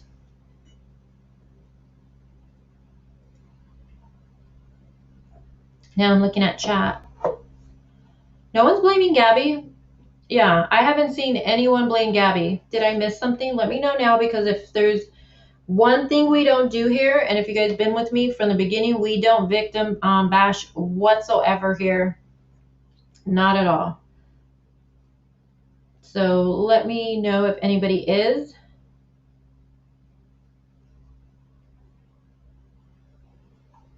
Yeah, Rick Smith. Rick Smith? Who's Rick Smith in here? Do we have a Rick Smith? Rick Smith, are you causing trouble here? I'm scrolling up, guys. Hold on. Canine Rescue. Hi. Do you do that for a living? My neighbor down the street has a she's been doing it out of her home, but they're gonna actually have like a legit building, she was saying, so that's awesome. I don't see any comment by him. It could have, I don't know. Just keep your eyes out, you guys. No victim blaming. No victim blaming here. We don't do that here. We don't do drama, and we don't do victim blaming. So his message was delete. Oh, he's gone then. Yeah, don't worry about it. Yeah, that's one thing, you guys. I'm going to share my screen. That's one thing that you will see a lot with all these cases, you guys. People will blame the victim. I'm also seeing on the big channels, like the news station channels, I'm not sure if you guys see it. People are saying stuff like Brian is innocent, and they're saying Gabby was the abuser. And just, I've had to delete some comments that are really ridiculous. Oh, it's T. Let me tell you. Oh, let me put it. Well, I'm going to pull it up for you and you can see. Hold on. There's an E on there.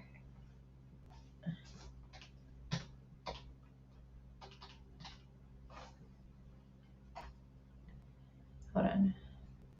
Rick says, you people are crazy. Why are we crazy? Don't you know that's my name, Rick? Crazy Crime Chick. Hello. Okay, hold on.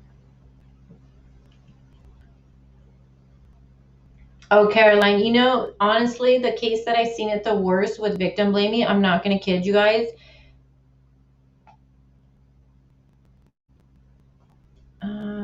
Would be, hold on.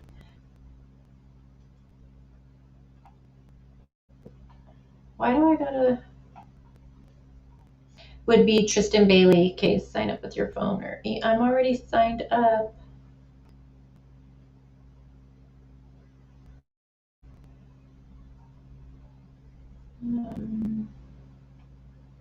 Hold on, it's making me sign in. I don't know why. No. What? Oh, Margie. Margie, thank you. Thank you, Margie. Margie is sweet. She's been with me for a while. She's my sweets. You guys better always be nice to Margie, or else, let me tell you, you'll get booted. Why is it making me... Okay, so that's bullshit. All right, I'm just going to read it. So the one, her name is, so it's going to be Kristin. Let me put it in chat. Follow her on Twitter.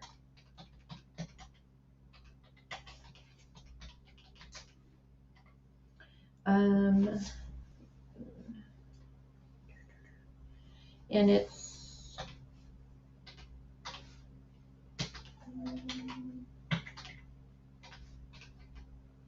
okay. Did I spell that right? Yeah, it's Kristin. Yeah. Let's see. Yeah, so this, follow her on Twitter, you guys. She's always up to date with every single thing. She's before that guy Brian, the other one I follow. She's always like on top of it. Thank you again, Margie. I appreciate that. Boot me? Why would we boot you? What's going on here?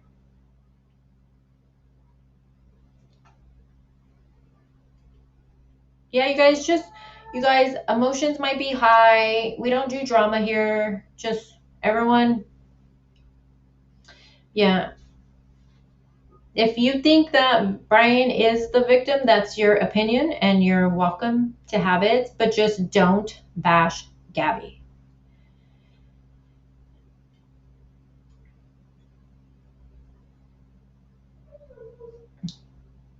No, I'm just looking at chat. Yeah, safe zone here, you guys. I know I have a lot of new people here. Safe zone. Thank you for that comment. Safe zone, no drama. We don't do that here, you guys, whatsoever. All right, so let's go to see if there is any new update with what's going on. Let me pull it for you. We'll watch the station we're going to watch the station for just a bit and see what they say. And then or do you want to watch?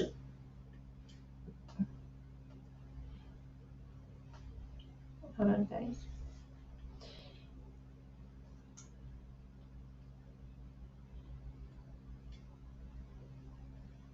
All right, so let's look at the van video first, because for the, all they're showing right now, you guys, is basically just the search going on for Brian.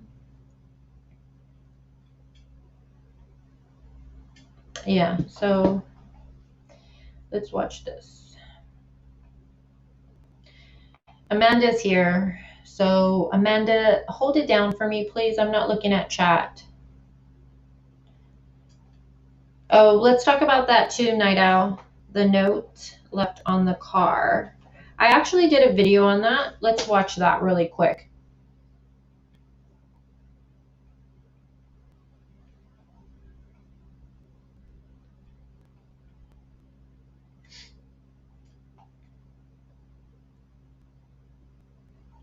All right. Here we go. So remember, this video is from... Hey guys, it's Crazy.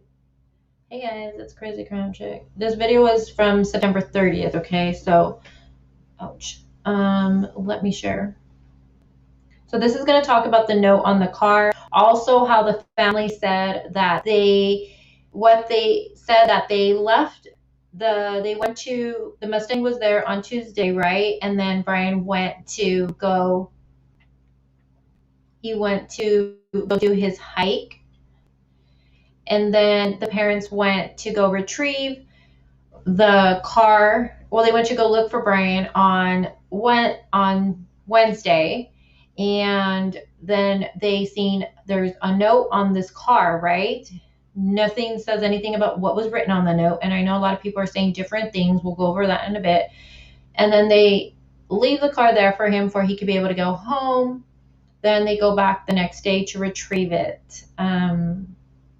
Yeah, so let me play this really quick.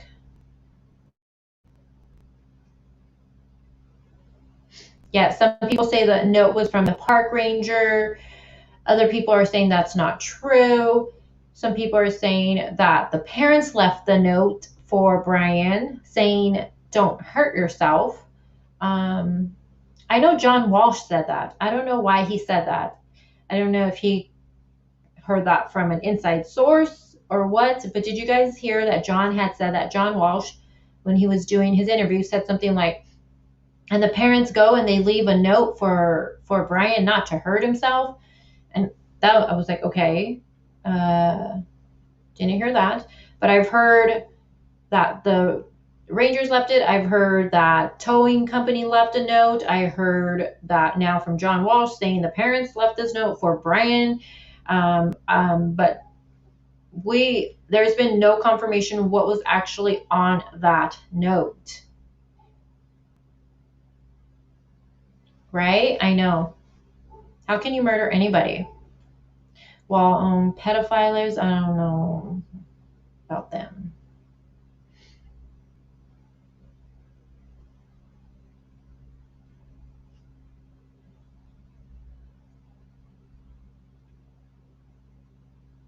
Actually, Rusty, he can go without wearing flip-flops. He could go on those hikes on the mountains and all that, not wearing shoes. In fact, he prefers not to wear flip-flops when he goes on these hikes. And I think he was trying to get Gabby to be like that too, to go without. Truth Seeker, you have an awesome day too, love. I think he was trying to get Gabby to be like that too, without wearing shoes. If there was in fact a note. Correct, Lisa. Very good. If there was even a note. I'm sure law enforcement would have asked for that note. Like, where's that note? Can I see it? Now, parents, did they hand that over? Or did they say, oh, I threw it away? I don't know. Hey, Derek. All right, let me play this really quick. With another video. This is like a part 2 from the one I uploaded last night. But the thing about that one, I accidentally deleted it when I was going to put it to my playlist. I don't even know what I was thinking, because it will ask you when you delete a video if you want to confirm it, and I did. And note to self: never do. Exhausted and had a day like I did yesterday. And anyways, I'm going to add some added information with it. Shared more details of Brian's parents' movements with us, saying they discovered a note on Brian's car in the preserve when they initially went to look for him on Wednesday. Then they left the car so he could drive back. When Brian did not come home Thursday morning, the parents say they went to retrieve his car. So let's look at this statement right here. So parents go on Wednesday to go look for Brian. They find the car and a note on it. Then they leave the car there because they want Brian to be able to get home. So they go back to their house. Now on Thursday, they go back. So the next day they go back and they pick up the car and they take it back home. Now, first of all, what did this note say? Second, so you go there Wednesday and you leave the car for Brian to get home, but then you go the next day and you bring it back? How's he supposed to get home? I'm not sure if the laundry family realized that there is news stations outside, but as you can see from Brian Eaton's Twitter, he said, a lot of people are asking about the Mustang in Brian Laundrie's driveway. Police took something out of it Friday. We got into town Tuesday and the Mustang was not there. This is a video from 7 p.m. Tuesday when the dad was leaving. No Mustang. Another thing that happened on Tuesday per Brian's Twitter is that someone ordered a pizza. Now they did ask the guy who ordered it and he said, Brian, now he goes to take it to the door and no one answers the door. So I guess it was some kind of prank. But as you can see, the dad's truck is parked right back where it was originally in the morning time and there is no Mustang there. Do you know who ordered the pizza?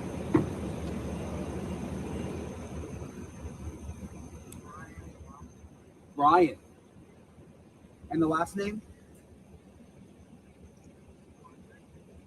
Thank you.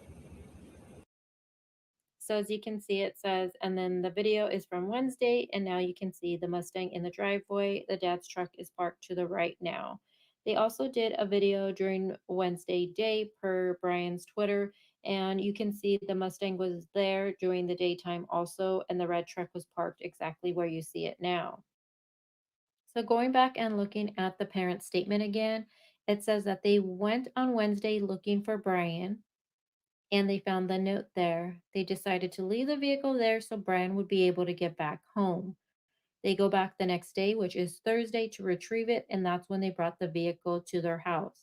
Now, how can that be true when we just seen that on Tuesday the vehicle wasn't there and on Wednesday the vehicle was brought to the house? So unless the family is mistaken on the day that they gave their lawyer, I'm going to say right now that they are not telling the truth.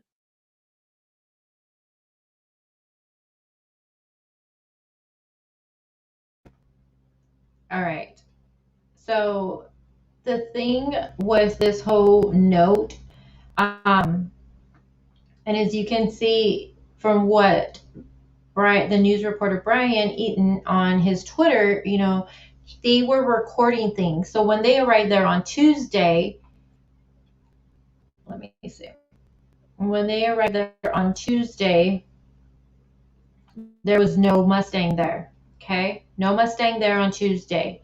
And this is from his Twitter, and like it says, a lot of people are asking, and he's even done more discussions about this because people keep asking about it because of what this statement that was put out by the lawyer that, what does it say? That the note was left on the car. Parents saw it Wednesday when they went to look for Brian. They left the car there Wednesday so he can drive it back. And then they returned to the preserve and they retrieved the vehicle on Thursday and brought it home. Now, because of that, he's getting a lot of questions on it. So again, this is from Tuesday and there is no Mustang there.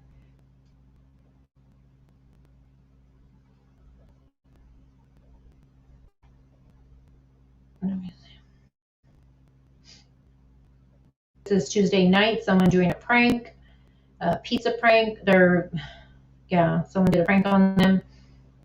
And then right here, this is from Wednesday, and you can see now the Mustang is there. So the parents, what they told their lawyer and what the lawyer put out is that they retrieved the car on Thursday, but Wednesday the car was back. So I don't know. I honestly just think this whole thing, though, in my opinion, is just a diversion, to be honest with you guys. You know, people are wondering, was he even ever back at that house?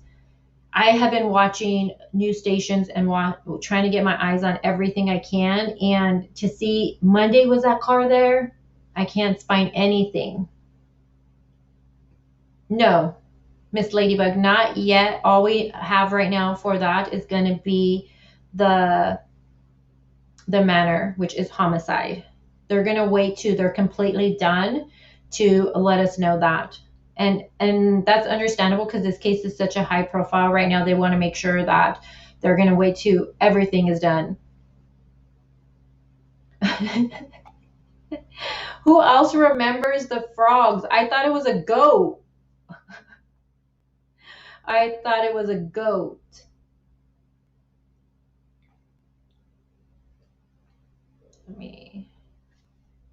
Yeah, we only have homicide right now. We only have homicide, and we only have confirmation that it is, in fact, Gabby. But other than that, we don't know anything yet.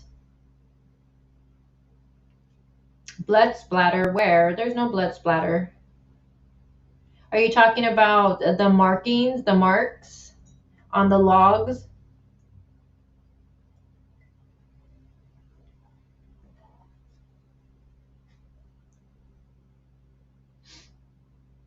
What did she say, Caroline?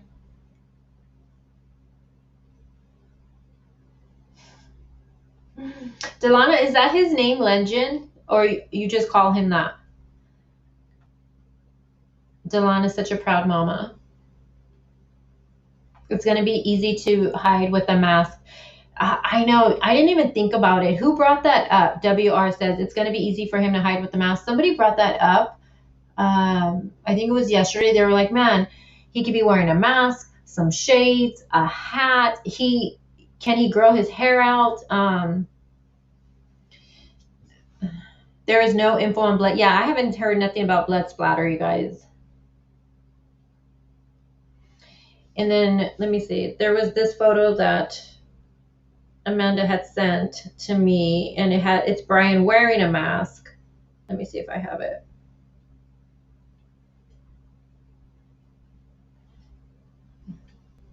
I think she might have shown it last night.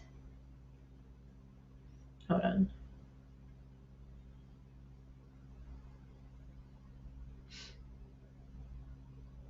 I don't realize how much we text each other, me, Amanda, and Sky, until I go back and try to find something.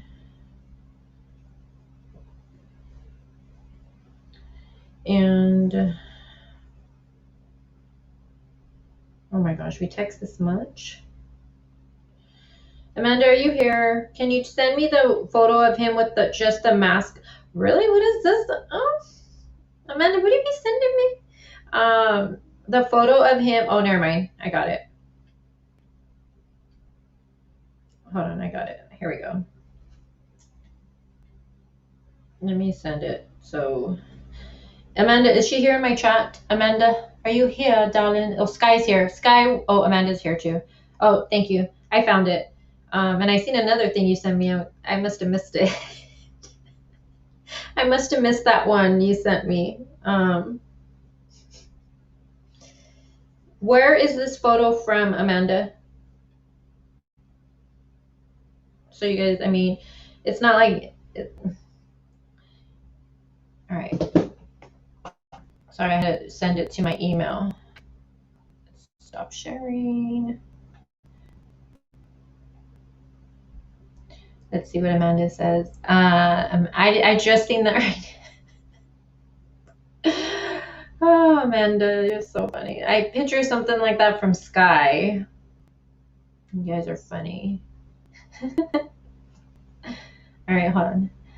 All right, so this is what Brian looks like with the mask. I mean, why not just put it out?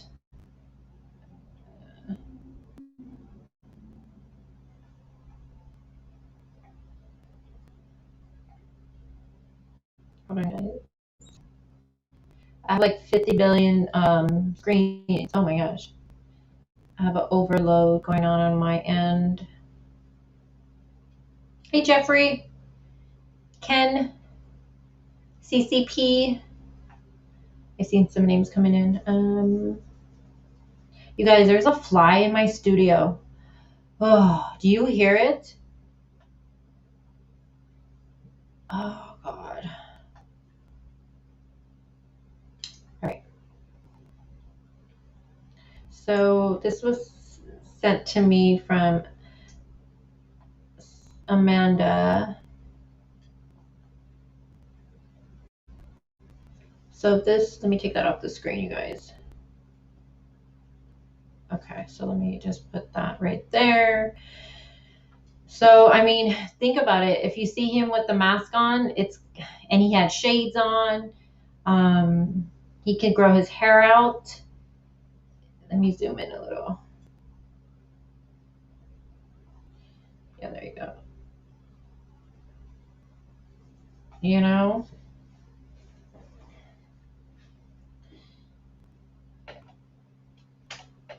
Has anyone said where Brian and Gabby got? Well, Gabby used to work at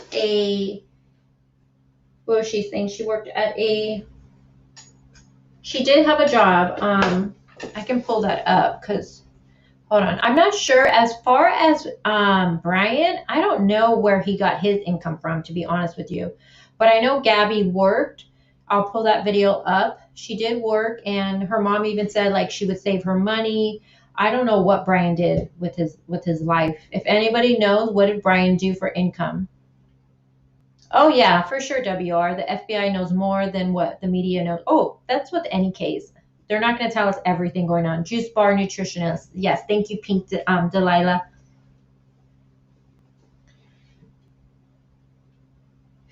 Dory says, "Oh, Dory, just keep swimming, just keep swimming." Dory says, "Someone, where did that comment go? Hold on, guys." Dory says, there has to be another person helping. How is he getting money or resources?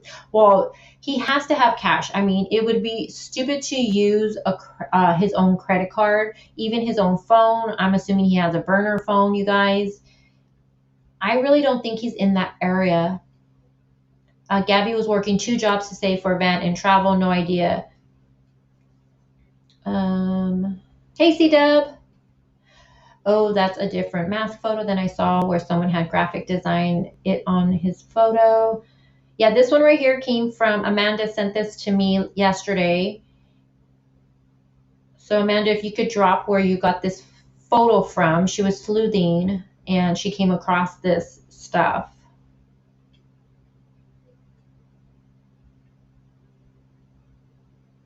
She left Taco Bell to work at the juice bar. Does anybody know what Brian did? Yeah, Honeybee. He's a serial killer.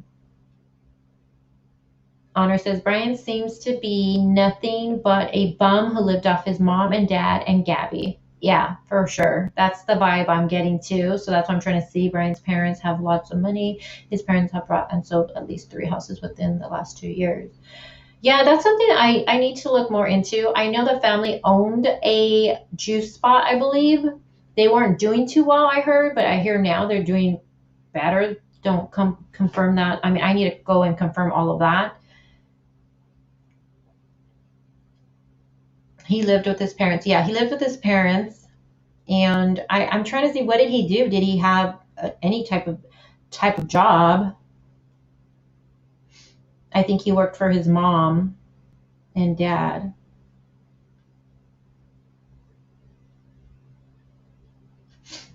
Let me pull that up. Probably unemployment. But to get unemployment, you had to work somewhere. So I'm trying to wonder, what did he do before? Let me go to my news station and see if anything is. So let's look at the news station for Crazy. I'm sure they all have no business after that. Right? I know a lot of people, you guys, were comparing the family to the Watts family. Yikes. Yikes. I. Do they really? Oh my gosh. CCP says his parents' business has some reviews now. Oh my goodness.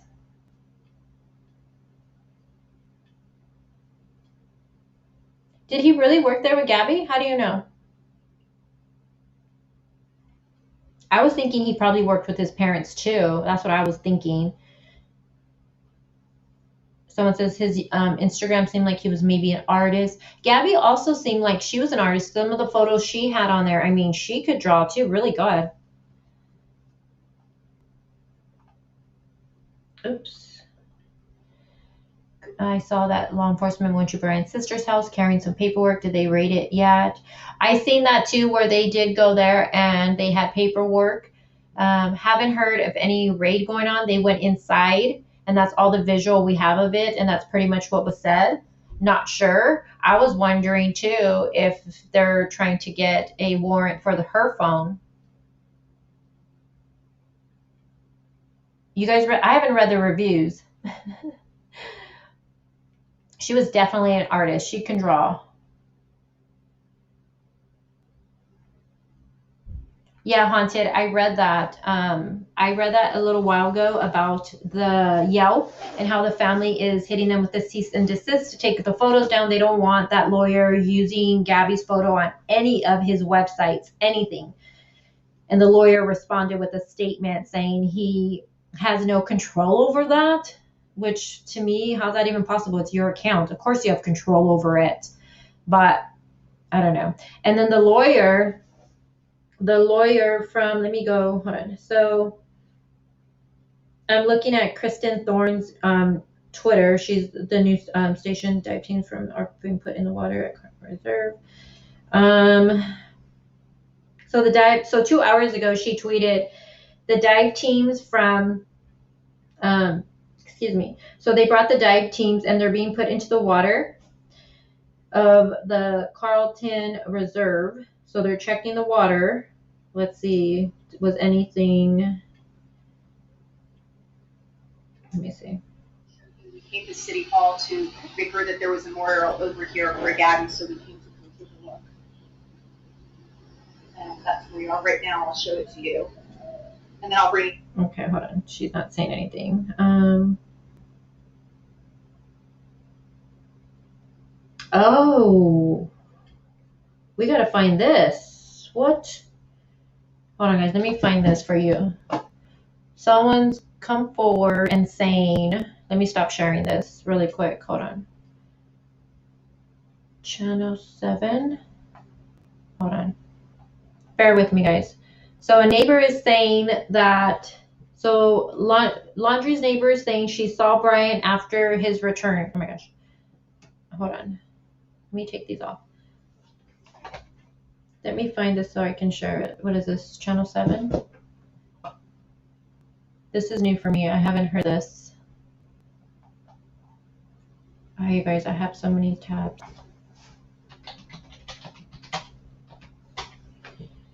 Hold on, Sky.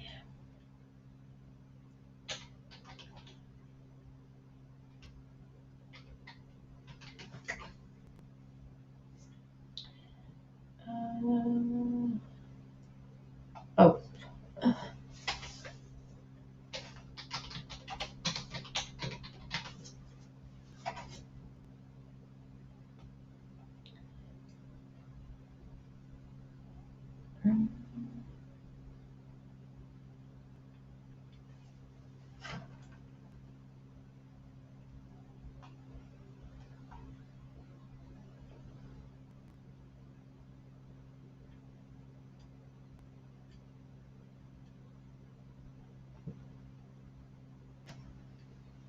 All right, so while my thing's loading, so it says, I'll play it for right now while it's loading on my end. Celebrating 35 years. Oh, we don't want to hear a commercial. Hold on. So this is going to be, because my end on my screen is taking a minute to load, I'm going to just play it for my phone. So a neighbor is saying she saw Brian after he returned. Remember, everybody's been wondering, has anyone ever even seen this guy? Hold on. So you saw, and him came out to take a stroll in the neighborhood. It was really all You didn't think anything of it? No, not at all. Looked like a normal interaction. Yeah, we'd seen them do that before, so it never seemed strange to us that they would go for a walk through the neighborhood. So. And then Gabby, over the last 2 years, you used to see her all the time? They actually hadn't been in the house for the last 2 years. The whole family, they didn't actually, there was somebody renting the house. And so, but once they moved in, we did see her occasionally. Yeah. Not very often. We saw Brian more so as they were working on the van, but we didn't see her terribly often every now and then. So you saw him working on the van. What was he doing? Woodwork, putting up paneling or making a bench, it looked like some sort in the van. We didn't know that they were converting the van. We just knew that they were working on it. So. And when you saw him come back, your initial reaction was he's back from his trip. Yeah, because at that point, I didn't know. I didn't know that she formerly lived here. I thought maybe she was visiting. So that's weird. Because we just, they hadn't been here very long, so I didn't know if she was just a girlfriend visiting and that sort of thing. What's your reaction to all this now? How are you guys have been in the front row seat to this thing. How are you feeling? It's very surreal. Very surreal in the sense that you just never expect to see or know somebody in your neighborhood that was either with somebody and had something terrible happen, or could have been, much less actually the perpetrator of something terrible happening to somebody. And the Laundries, how well do you know them, the parents? Not very well, just to say hi on the street and that sort of deal. So it was usually about the extent of it. Do you feel, look, you're a taxpayer of Florida, and you're a taxpayer of the United States. There's a lot going on right now looking for him. Do you kind of wish that the parents were talking a little bit more, or not? Do you think? If they have knowledge, yes, I would love to say, please share more information. If they don't have knowledge, then there's only so much they can do as too. I think it's crazy that they're going through this just for one person, but I really hope it's a fruitful search. That, if nothing else, at least it provides answers to what the heck happened.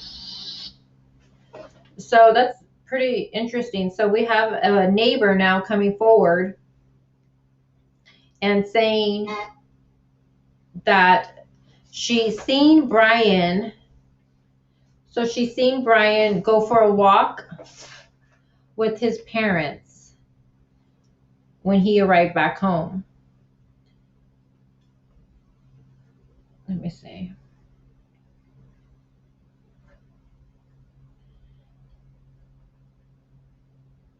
Let me see if I can pull it up for you guys. Let me move some of this stuff around. What time is it? Okay, I still got time. Hold on. I have a question. Do we know if Grandpa Stan was trying to reach see, I don't know. I was trying to find that information out too. I was wondering, is Grandpa still alive? I was trying to find out, was he trying to get a hold of, does he have a constant communication with Gabby?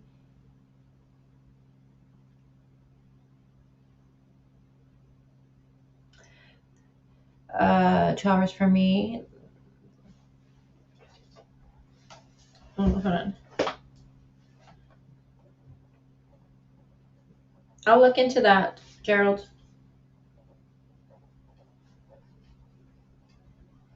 Can you tell me a little bit about it? Just a little brief, what? Did the husband kill them?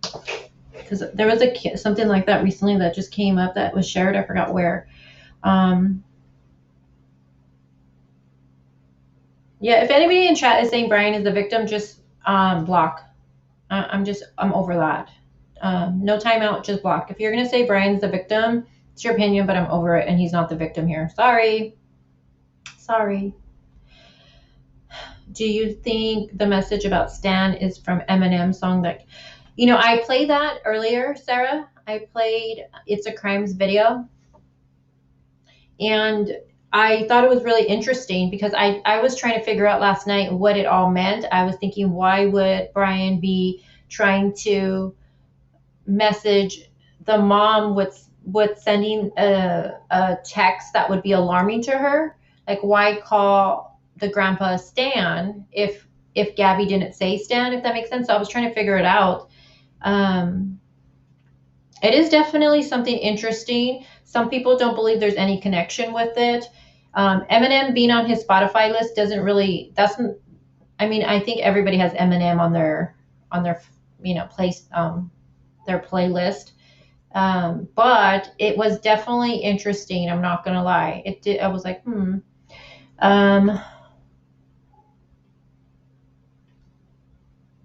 you think it has in him too?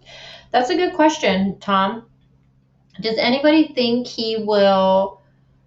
Casey says she thinks the Stan theory is dumb. Does anyone think Brian will take his own life? I think he's gonna. I think he's alive right now. Can you guys shoot me an email? Can someone drop an email? My email? Drop a email. Can someone drop a email? Sorry, my neck. I think he's still alive right now, and I think this is my own personal opinion. I don't think he will. I think he's going to try to get away for as long as he can.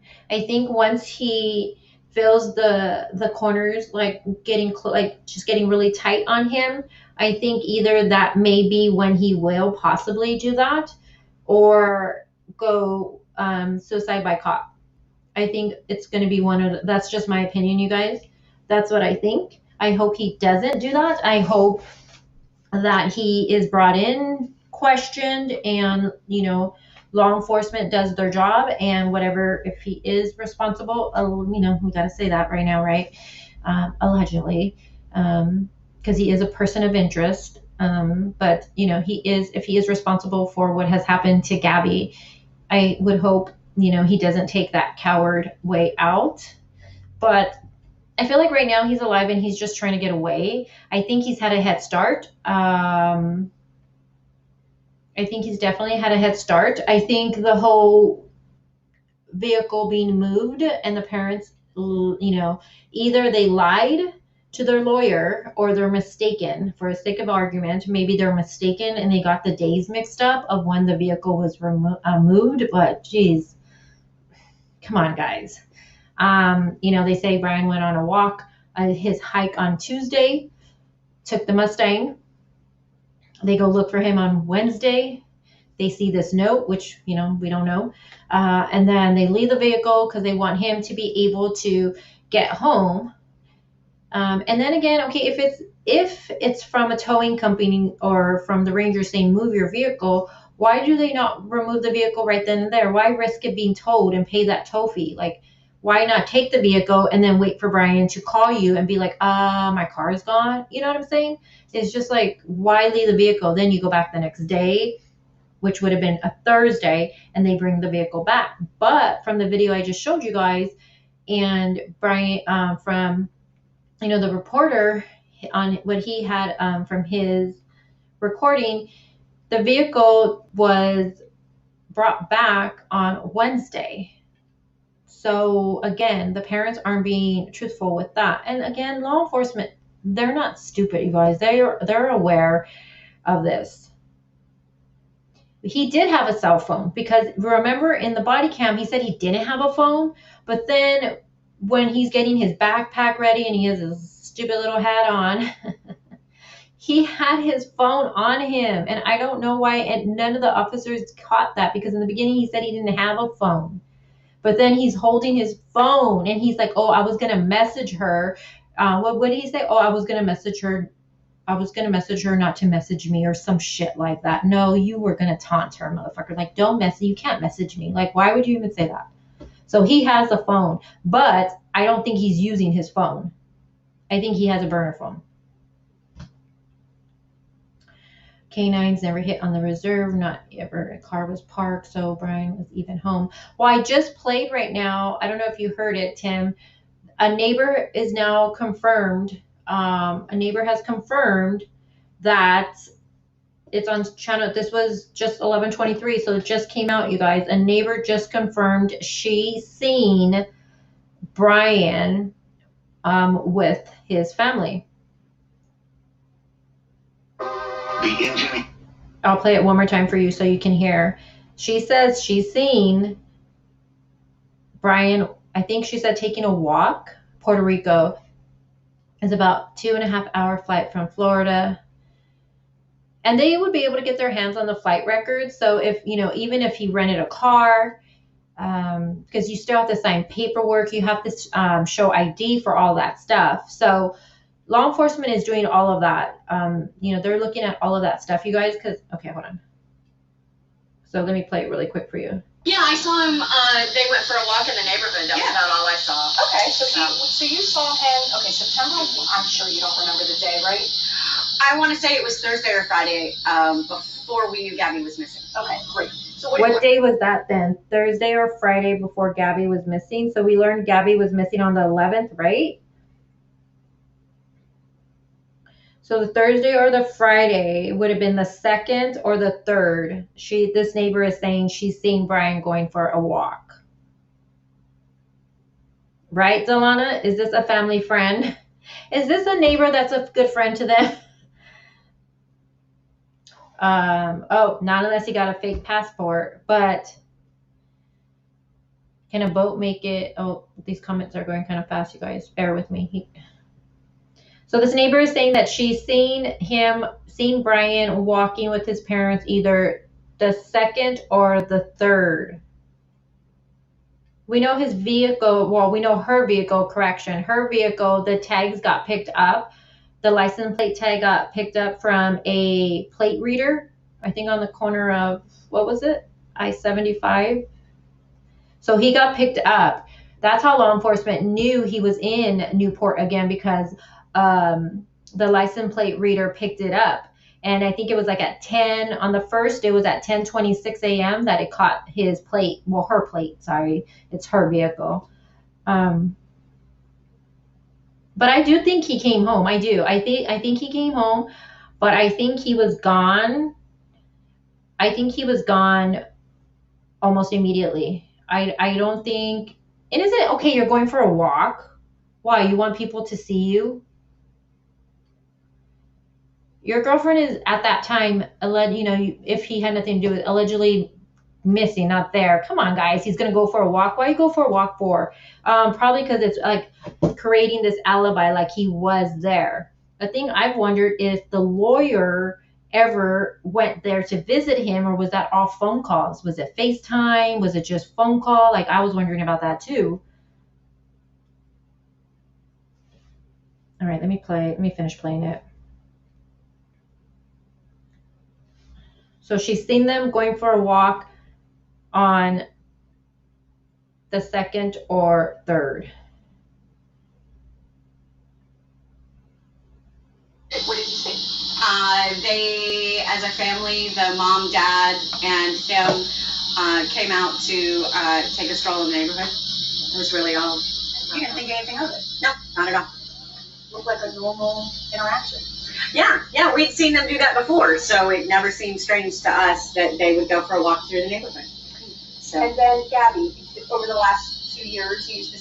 Well, she said before she went missing, so her mom reported her missing on what, the 11th? She was reported missing, right? So it would have been the week before she was reported missing. So what is that? A week before Gabby was reported missing. Excuse me, guys. What do you mean he's dead? What?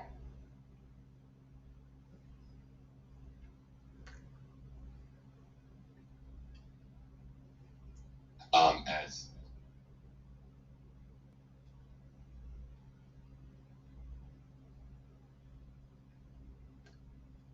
around the 3rd, yeah. So it would have been around there. So that's where she's saying, this neighbor is saying that she's seen Brian and his parents going for a walk.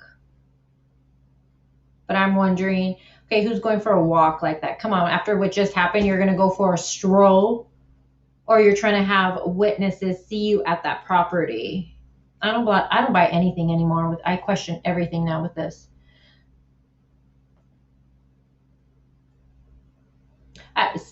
Stephanie, I think, is the one who said that comment. So far, from the warrant for her computer. I didn't see her phone on there. I know they were able to get the how do you say it? Not that they didn't have the actual phone, but they were able to get like the records from the phone from their phones, but they didn't physically have their phone in hand.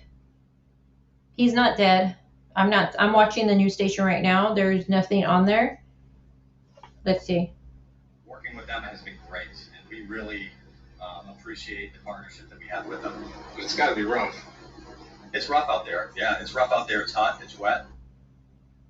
Yeah, no, I don't know why. Who's saying he's been deceased? He's not. Oh, it's just a troll. Yeah, I have on my phone, you guys. I keep watching to make sure if anything is live, like breaking right now. And no, they're still just looking for him in that area. So no, still not. But let me finish playing The Neighbor real quick. So someone said they don't believe The Neighbor. Okay.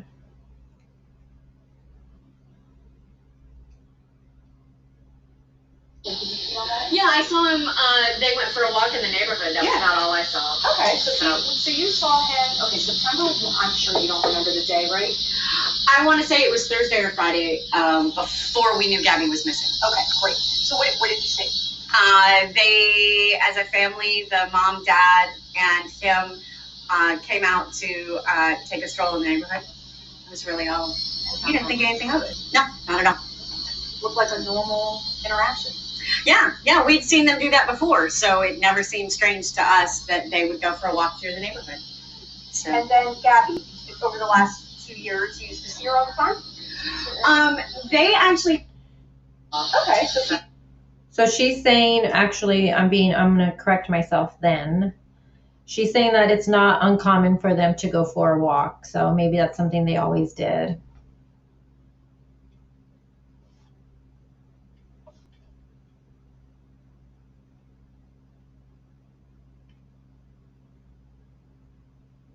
My fat fingers, come on, play.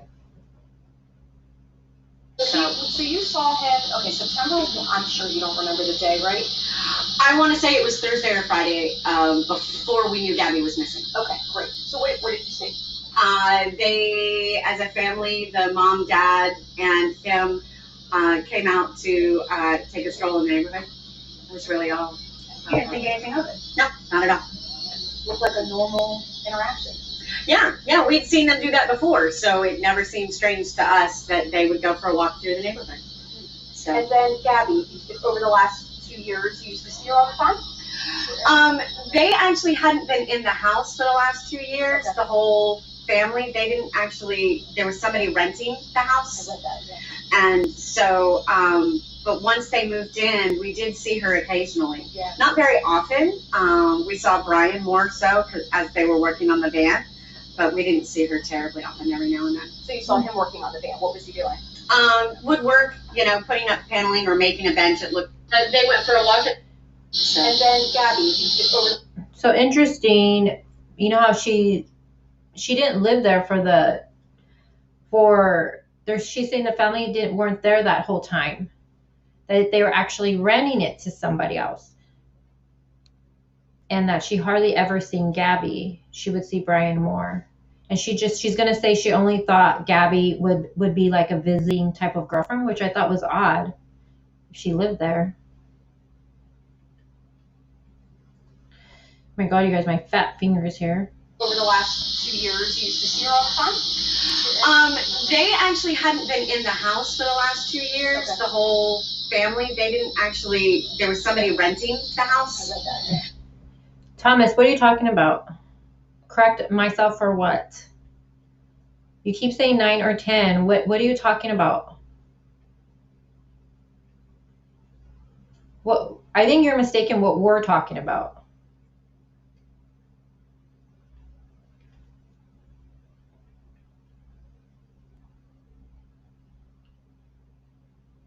Because if you're listening to what we're playing here, the neighbor is saying a week before she went missing.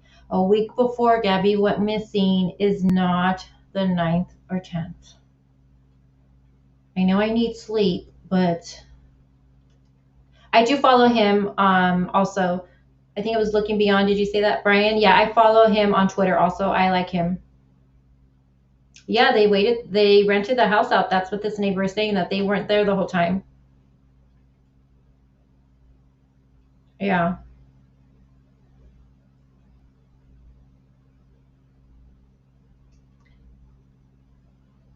Well, he keeps like practically yelling at me with these dates, saying I need to correct myself. Oh, we got Rap in the house. Where's the Care Bear? Oh.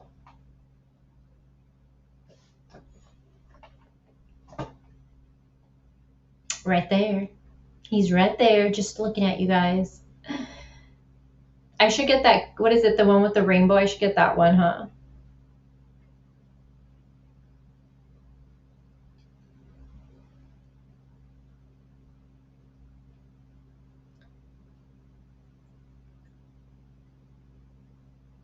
Yeah, he is clear today. Let me move my mic a little bit around so you guys can see him. There you go.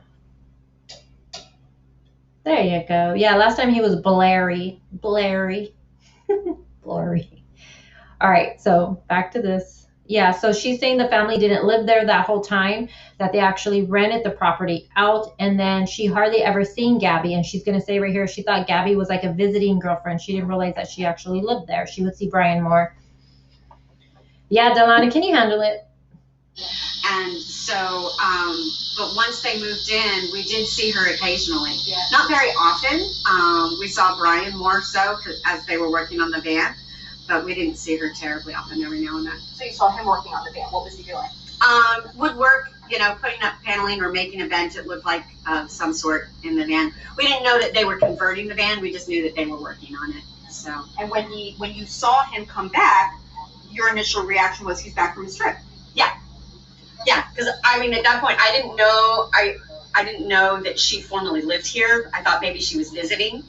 So, because we just, you know, they hadn't been here very long, so I didn't know if she was just a girlfriend visiting and that sort of thing. What's your reaction to all this now? How are you guys have been in the front row seat to this thing. How are you feeling? It's very surreal. Very surreal in the sense that you just never expect to see or know somebody in your neighborhood that was either with somebody and had something terrible happen, or could have been, much less, actually the perpetrator of something terrible happening to somebody. And the Laundries, how well do you know them, the parents? Not very well, just to say hi on the street and that sort of deal.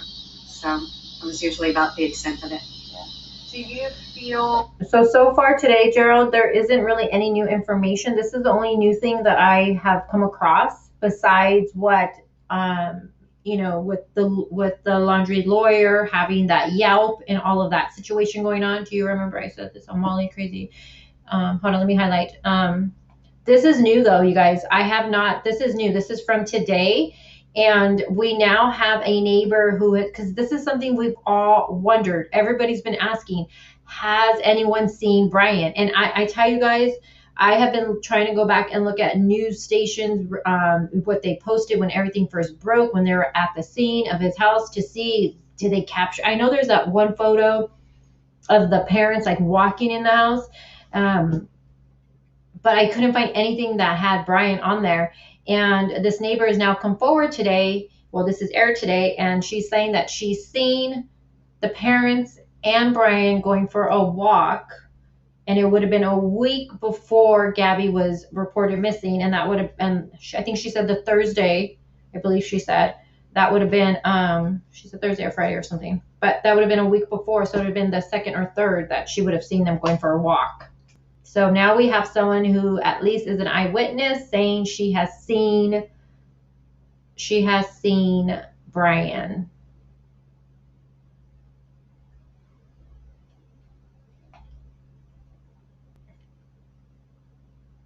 Is that the TikTok one?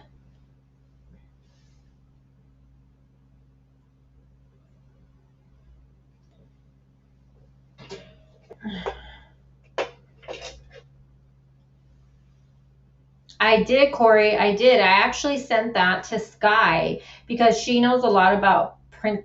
I can't even pronounce it, but she's aware of it and she's really good on there. And I said, "Is this legit? Is this real? Can you look into this?" I did see that. I need it. Delana, you could go to my community page, not my community page, my main page, and you can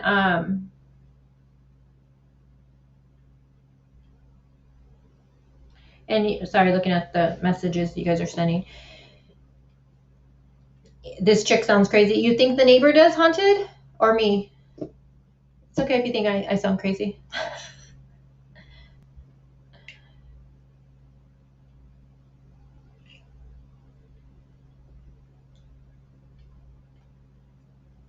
Word. Corey said word. Corey, why?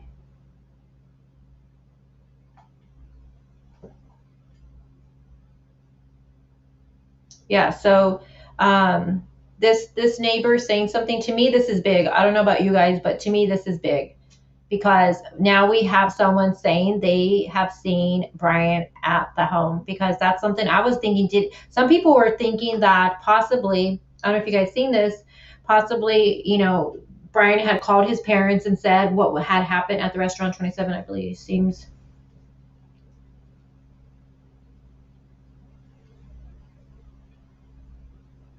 Are you talking about the store?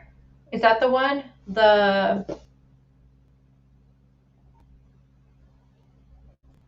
you talking this one? Hold on.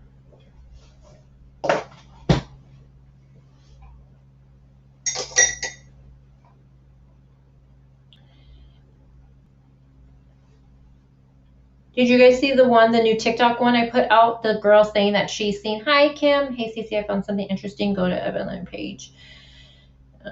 That went so fast. Please delete Tim Green, CCC. Mods are in chat, you guys. Yeah, Nicole, can you email it to me? Can you guys drop my email, please? Yeah, right? All right, let me go to my email.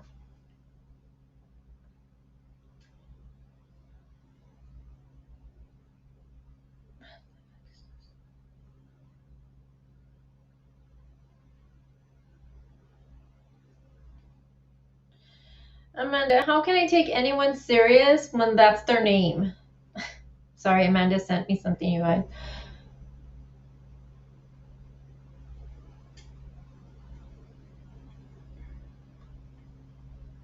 Fox News. Okay, so Amanda, verify that with Fox. Go on Fox News and see if you can verify that, girl. Please. Hold on, guys. Let me go to my email.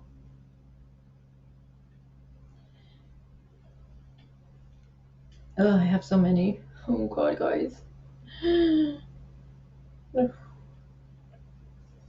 Just up and land. Oh. Let's see. Oh, I have a lot of emails. What are you guys sending me? Really? Who sent this to me? What?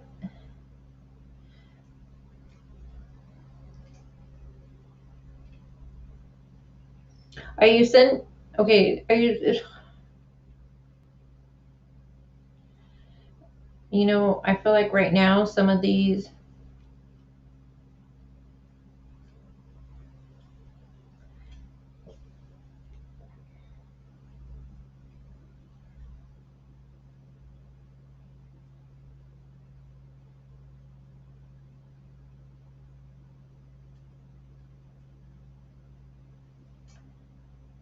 All right, hold on, guys.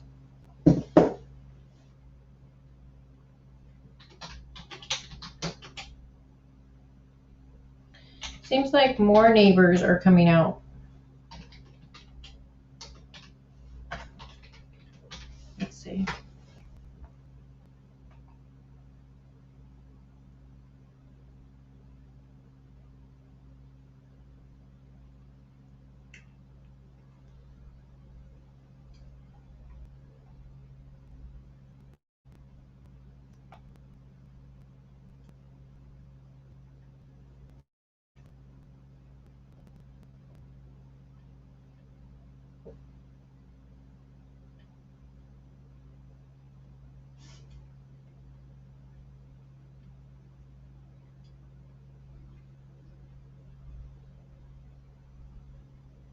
So it seems like, so what you guys are sending me are like their tweets, you guys. So it says that they claim, so neighbors are claiming that Brian and his parents got the camper trailer ready and went camping for 3 days over the weekend. BF, he was missing. No one asked neighbors if they saw Brian again when the camper trailer came back. What parents helping?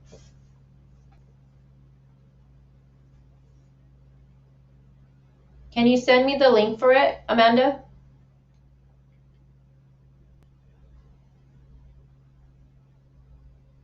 Let me see. The link for, so I can put that up? Not like from the Twitter, from, you know what I'm saying? Oh, Helen, yeah, anyone hear about that sonogram photo? It looks like a sonogram photo. Yeah, I'm waiting for Amanda to send it. Yeah, I did, Corey, I did. And someone was saying that looked like a gun on the wall. Sent it? Okay. Let me get this one up though. This is important right here. So if this is true.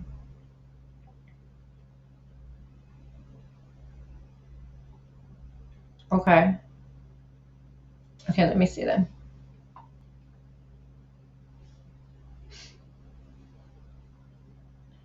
All right, hold on.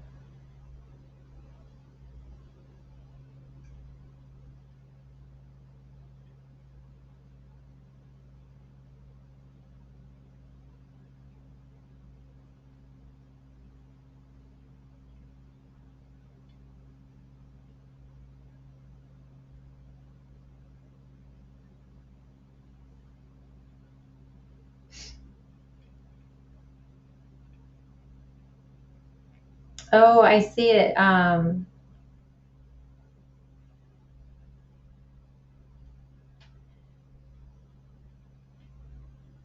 Nicole. Let me see, is Nicole, where is she? I want to make sure I'm saying. Nicole, is it the one that says Brian Laundrie argued in Wyoming restaurant hours before Gabby Petito vanished? Is it that one? All right, hold on. Let me.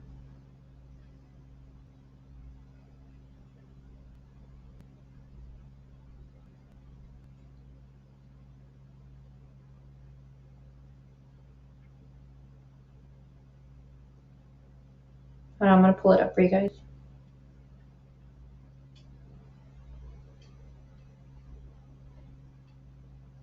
Thank you, Nicole. All right.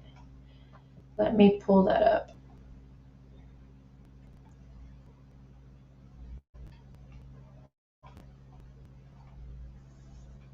Do you guys hear this? There's a fly in here and it's driving me freaking nuts.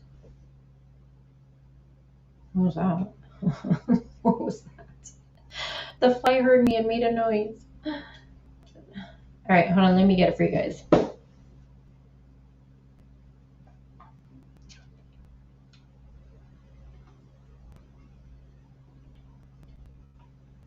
right, I'm loading it. It's loading. Okay. Let me share. Peggy, the Spotify, I talked about that in the beginning. I'm not sure where in this live, but pretty much I explained what's going on with that. But it looks like people are reporting. Yeah, it's not Brian. I'm also seeing that on Twitter too. Let me highlight that.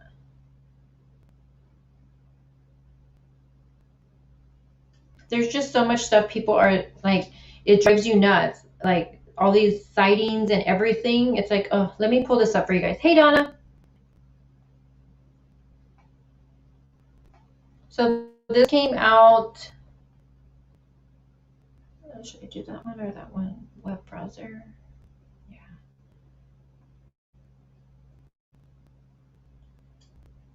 Oh, wait, hold on.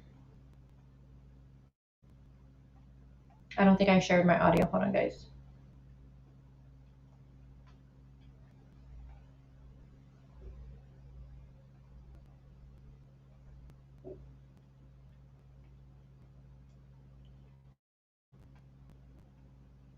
So this came out, when did this come out? This was today. So this came out today, you guys. So this is new. All right, let me take that off the camera. Hold on. Okay. Okay, so this came out today. So it says Brian Laundrie argued in Wyoming restaurant hours before Gabby Petito vanished. Eyewitnesses. So let's play this. I'm going to mute myself.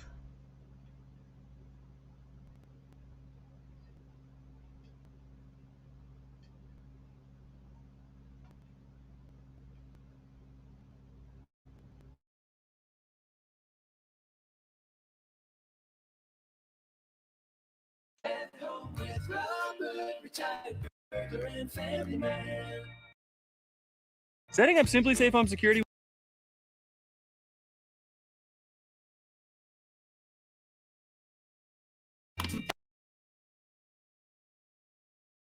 Anyone can do it in less than 30 minutes. Welcome to Simply Safe. And voice prompt.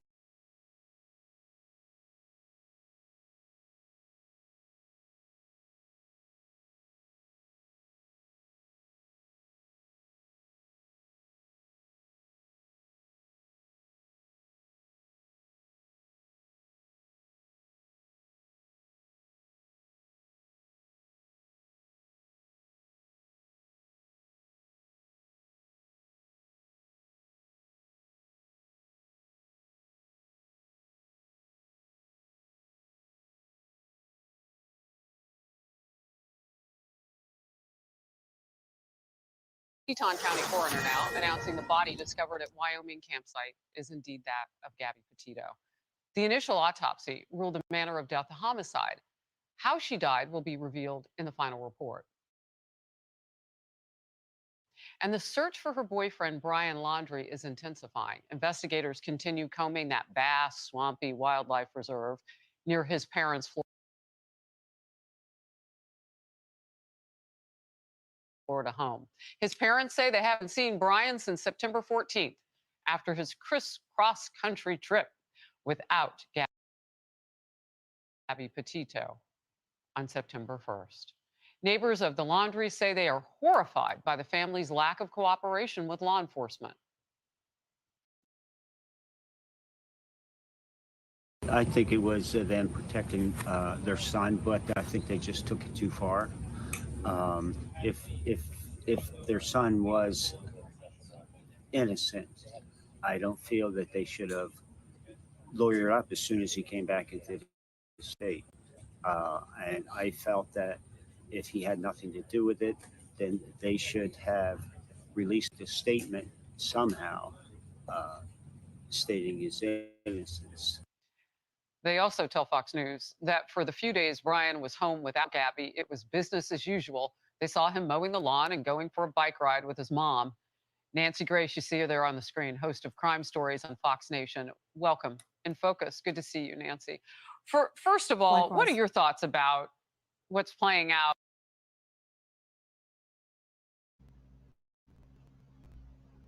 So they're saying that another neighbor is saying that they seen him mowing the lawn. It was back to normal business there. Let me read this article, you guys. So it says one of the last times Gabby, so we have, just real quick, so we're having, am I buffering?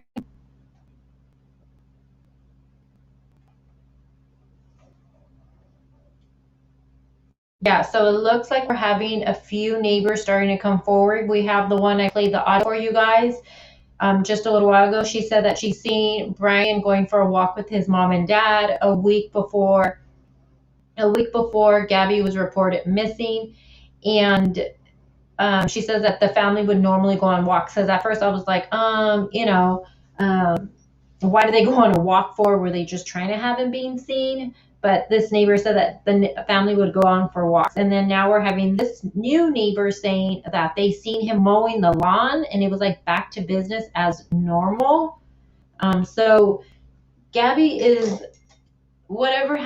Gabby is gone and he's back home doing just normal business. Can you show a photo of Gabby taking him out of the shed at Laundrie's house? Shelly, what photo? I didn't see them taking no gun out of the house. I seen the officer holding a gun.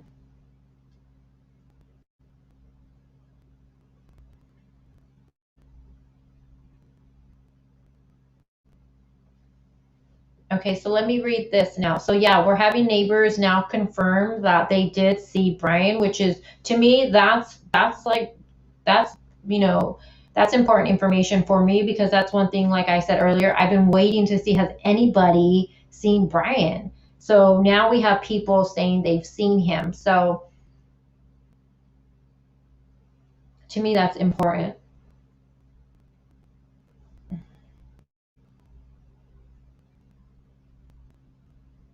Some of you are saying the video was going off. So basically, it was just saying in the video, you guys, that these two neighbors were saying that they did see Brian, during the time that when he got back from his trip, and that it was business as normal, that they seen him mowing the lawn. The other neighbor said that she seen him a week before Gabby was reported missing, going for a walk with his parents. So neighbors are starting to come up, and they're starting to talk to the media and let them know, like, hey, we seen him.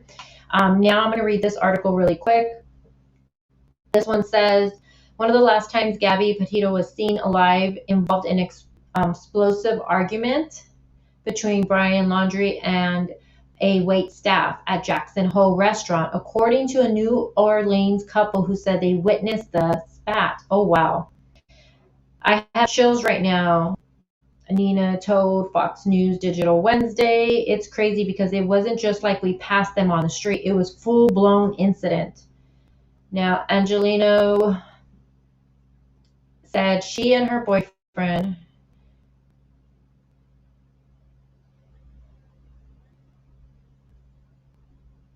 Am I still buffering, you guys? I keep saying people saying buffering. That's why I'm getting distracted. Am I buffering? Let me know.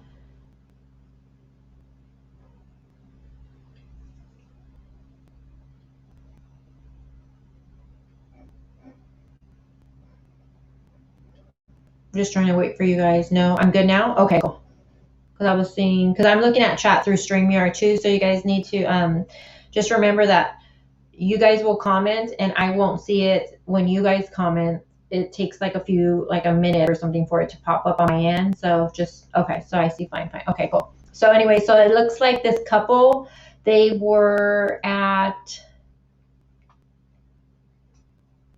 it seems like this couple was at a restaurant in Jackson Hole, and they seen Gabby and Brian, and they were having an argument, an explosive argument, it says.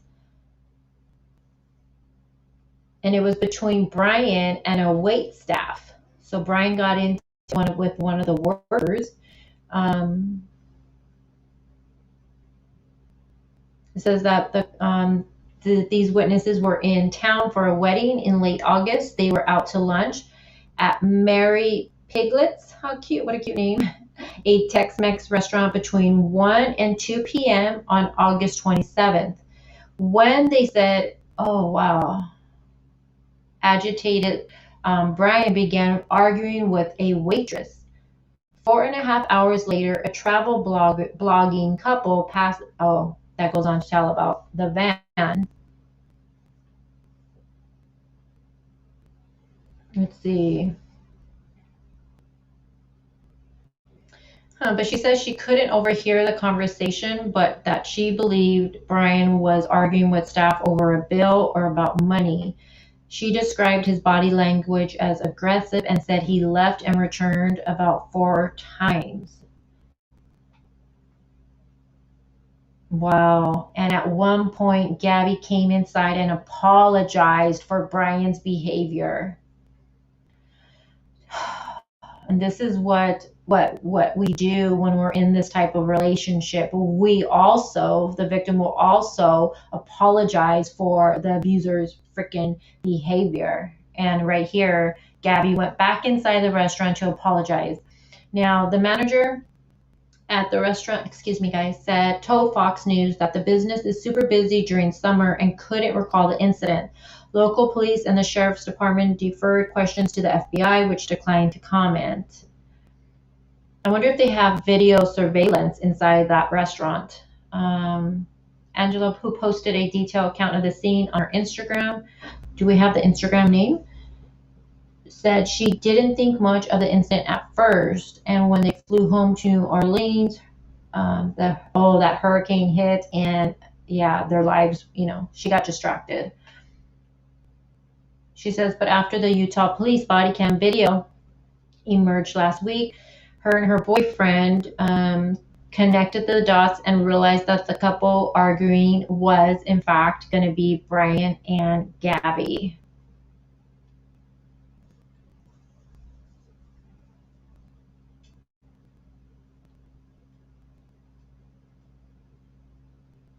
So I guess right here is the conversation between the witnesses. He goes, so Nina, that was a couple fighting at the restaurant, and it stopped me in my tracks. I felt like the blood left my body. I was like, oh my God, I completely forgot about that incident.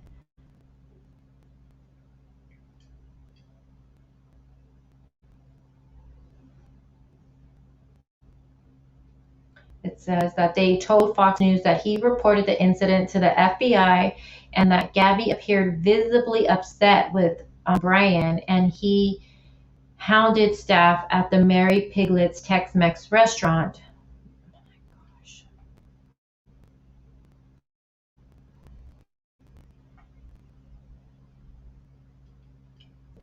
Let's see, the incident happened roughly 2 weeks after Fox News Digital was first to report that a witness called 911 about a domestic fight between Gabby and Brian in Moha, Utah. Now, this couple right here said the body cam video of the police response matched the mannerism and body language of Gabby and Brian. They witnessed firsthand. Brian was also wearing clothes, England said he recognized from the video and looked kind of like he had been living out of a van for a little while.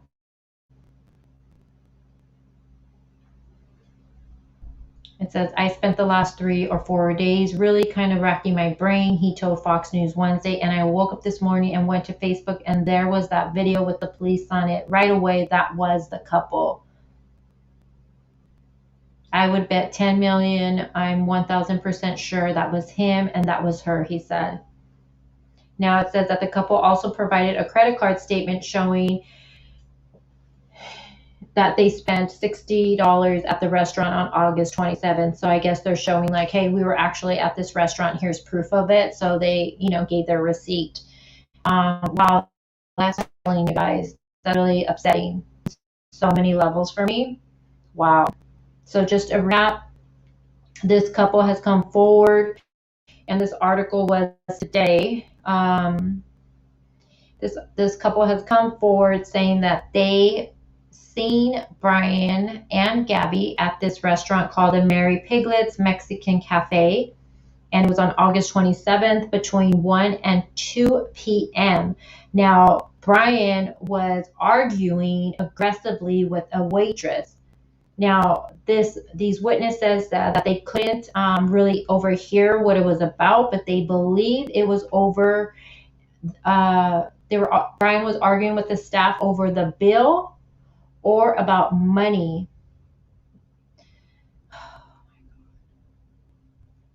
And his body language was aggressive.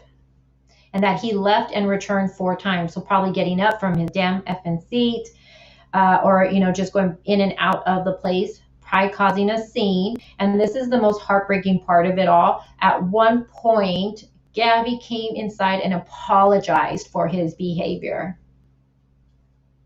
Wow. So this was the 27th, guys. So 27th about 1 and 2 p.m. So this is giving us another time. And my next live, you guys, I really want to focus on the times that we have and just, put it into a video and then watch it with you guys. So now we have, another eyewitness. It's a couple, and they gave it to the FBI, and they also provided a receipt, a bank statement, they said. Was that what they said? But showing that, no, the receipt from the restaurant, sorry, they spent $60 and it was dated for the 27th. So on the 27th, this couple was there at the restaurant between 1 and 2 p.m. So on the 27th, we know Gabby, if this is, I'm going to believe this is true, you guys, then she was alive around 1 and 2, which would go along also with I tell you guys that Instagram photo that Gabby liked on the 27th. I'm going to reach out to that girl and ask her if she remembers what time she uploaded that photo. I really believe that was Gabby that liked that photo. And I'm just going to reach out to the girl that posted it. I'm just going to ask her if she remembers what time. And I wish Instagram kind of was like Facebook. When you upload something, anyone could go look at it and it'll tell you the date and time. Instagram isn't like that. It just gives you the date. So I'm going to message her and ask her, does she remember what time she uploaded this? It's also the 27th that the YouTubers that vlog captured the van on the side. And I believe they said, does anyone remember the exact time that the vlogger seen the van on the side?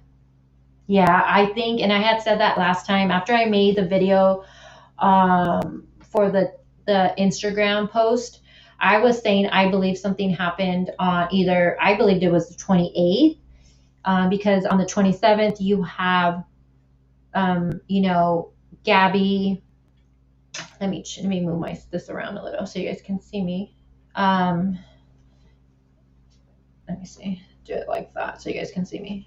So we have on, 6 or 6:30. Thank you. Let me write that in so I don't forget. 6 or 6:30. All right. So we have on the 27th. Now we have right here witnesses that are placing them here at this restaurant at 1 or 2 p.m. There's that Instagram. I did a video on it. There's that Instagram photo that Gabby liked her photo. I'm going to message that girl and ask her if she can remember what time she uploaded that photo. And then you have the 29th, that girl, that TikTok video where she picked up Brian and he was hitchhiking and all that. That was the 29th.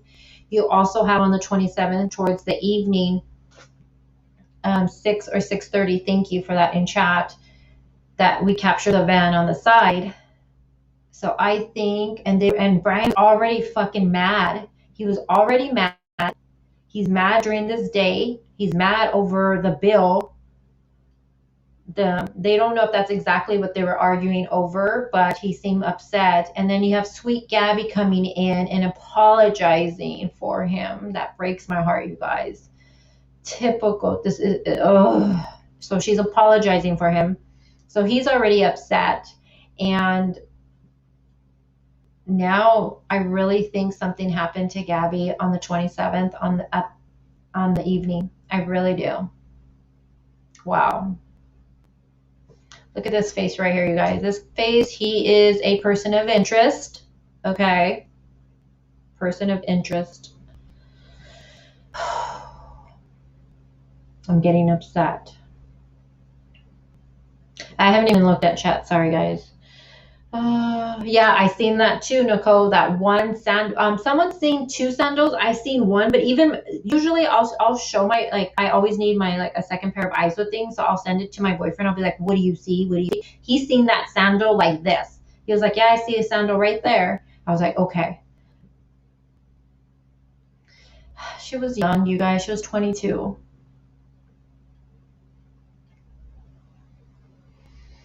Oh, yeah, I seen 1 sandal. Some people said they seen 2. Wow.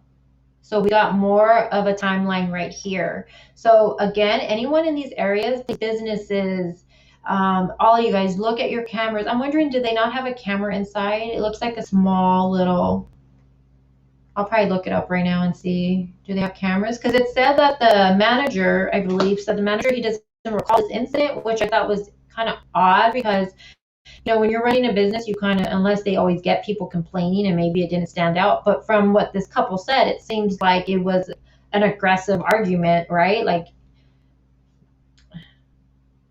I think, Melanie, I think something happened to her that on the 27th. I think on the 27th. I think where the van was parked, maybe what was around there, hiking around there. I don't know. I think something happened. I do. Oh, you guys, and I gotta go. It's 1 o'clock and my child gets out right now. Oh, I don't want to end this live, but yeah, I think the 27th. Yep, Rolanda. I think also towards because the oh gosh, I want to watch the video with you guys, the van one. Damn. The TikTok, not the TikTok, sorry, the YouTuber vloggers. What are their names? Does anybody know the vloggers that actually capture the van on the side? That was huge for me. I was like, whoa, that camera was over recorded. What do you mean the camera was over recorded? Which one?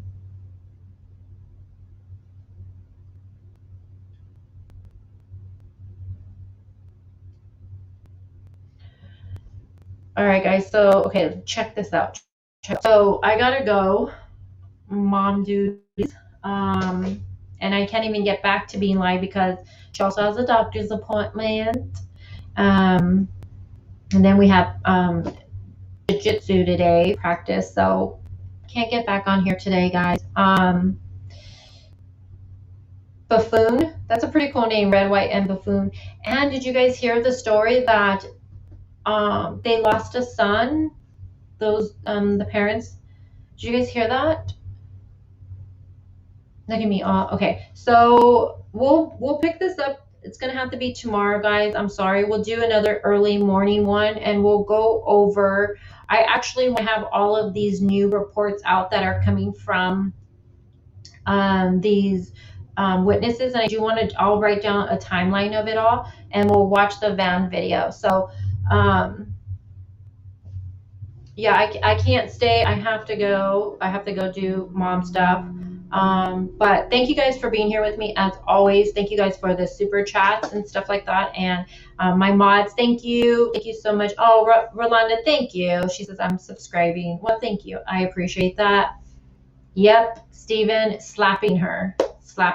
And then in that body cam video, you guys go back and watch the body cam video again, and you will hear Gabby telling, I think it's the ranger at that time, the girl ranger, I think.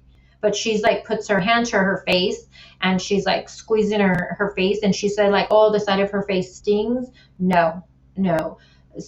Unfortunately, I've been there when I was younger in a relationship like that for a short period. It's when someone slaps your face that it stings. So yeah, that asshole was slapping her. So all right, we'll pick this up tomorrow, same time. We'll do early, so get your guys coffee. Not sure where you guys are all from. Again, John, happy birthday. Happy birthday. I hope you have a good birthday, a blessed birthday. And thank you guys all for being here. What are you guys going to do after this? Comment what you guys are going to do. Smile, and make sure you guys take care of your own mental health. Okay, so again, thank you guys so much, and I will talk to you soon. Any updates from Twitter or anything with the case, I'll put it on the community page. Okay, thank you guys, and bye, Felicia's.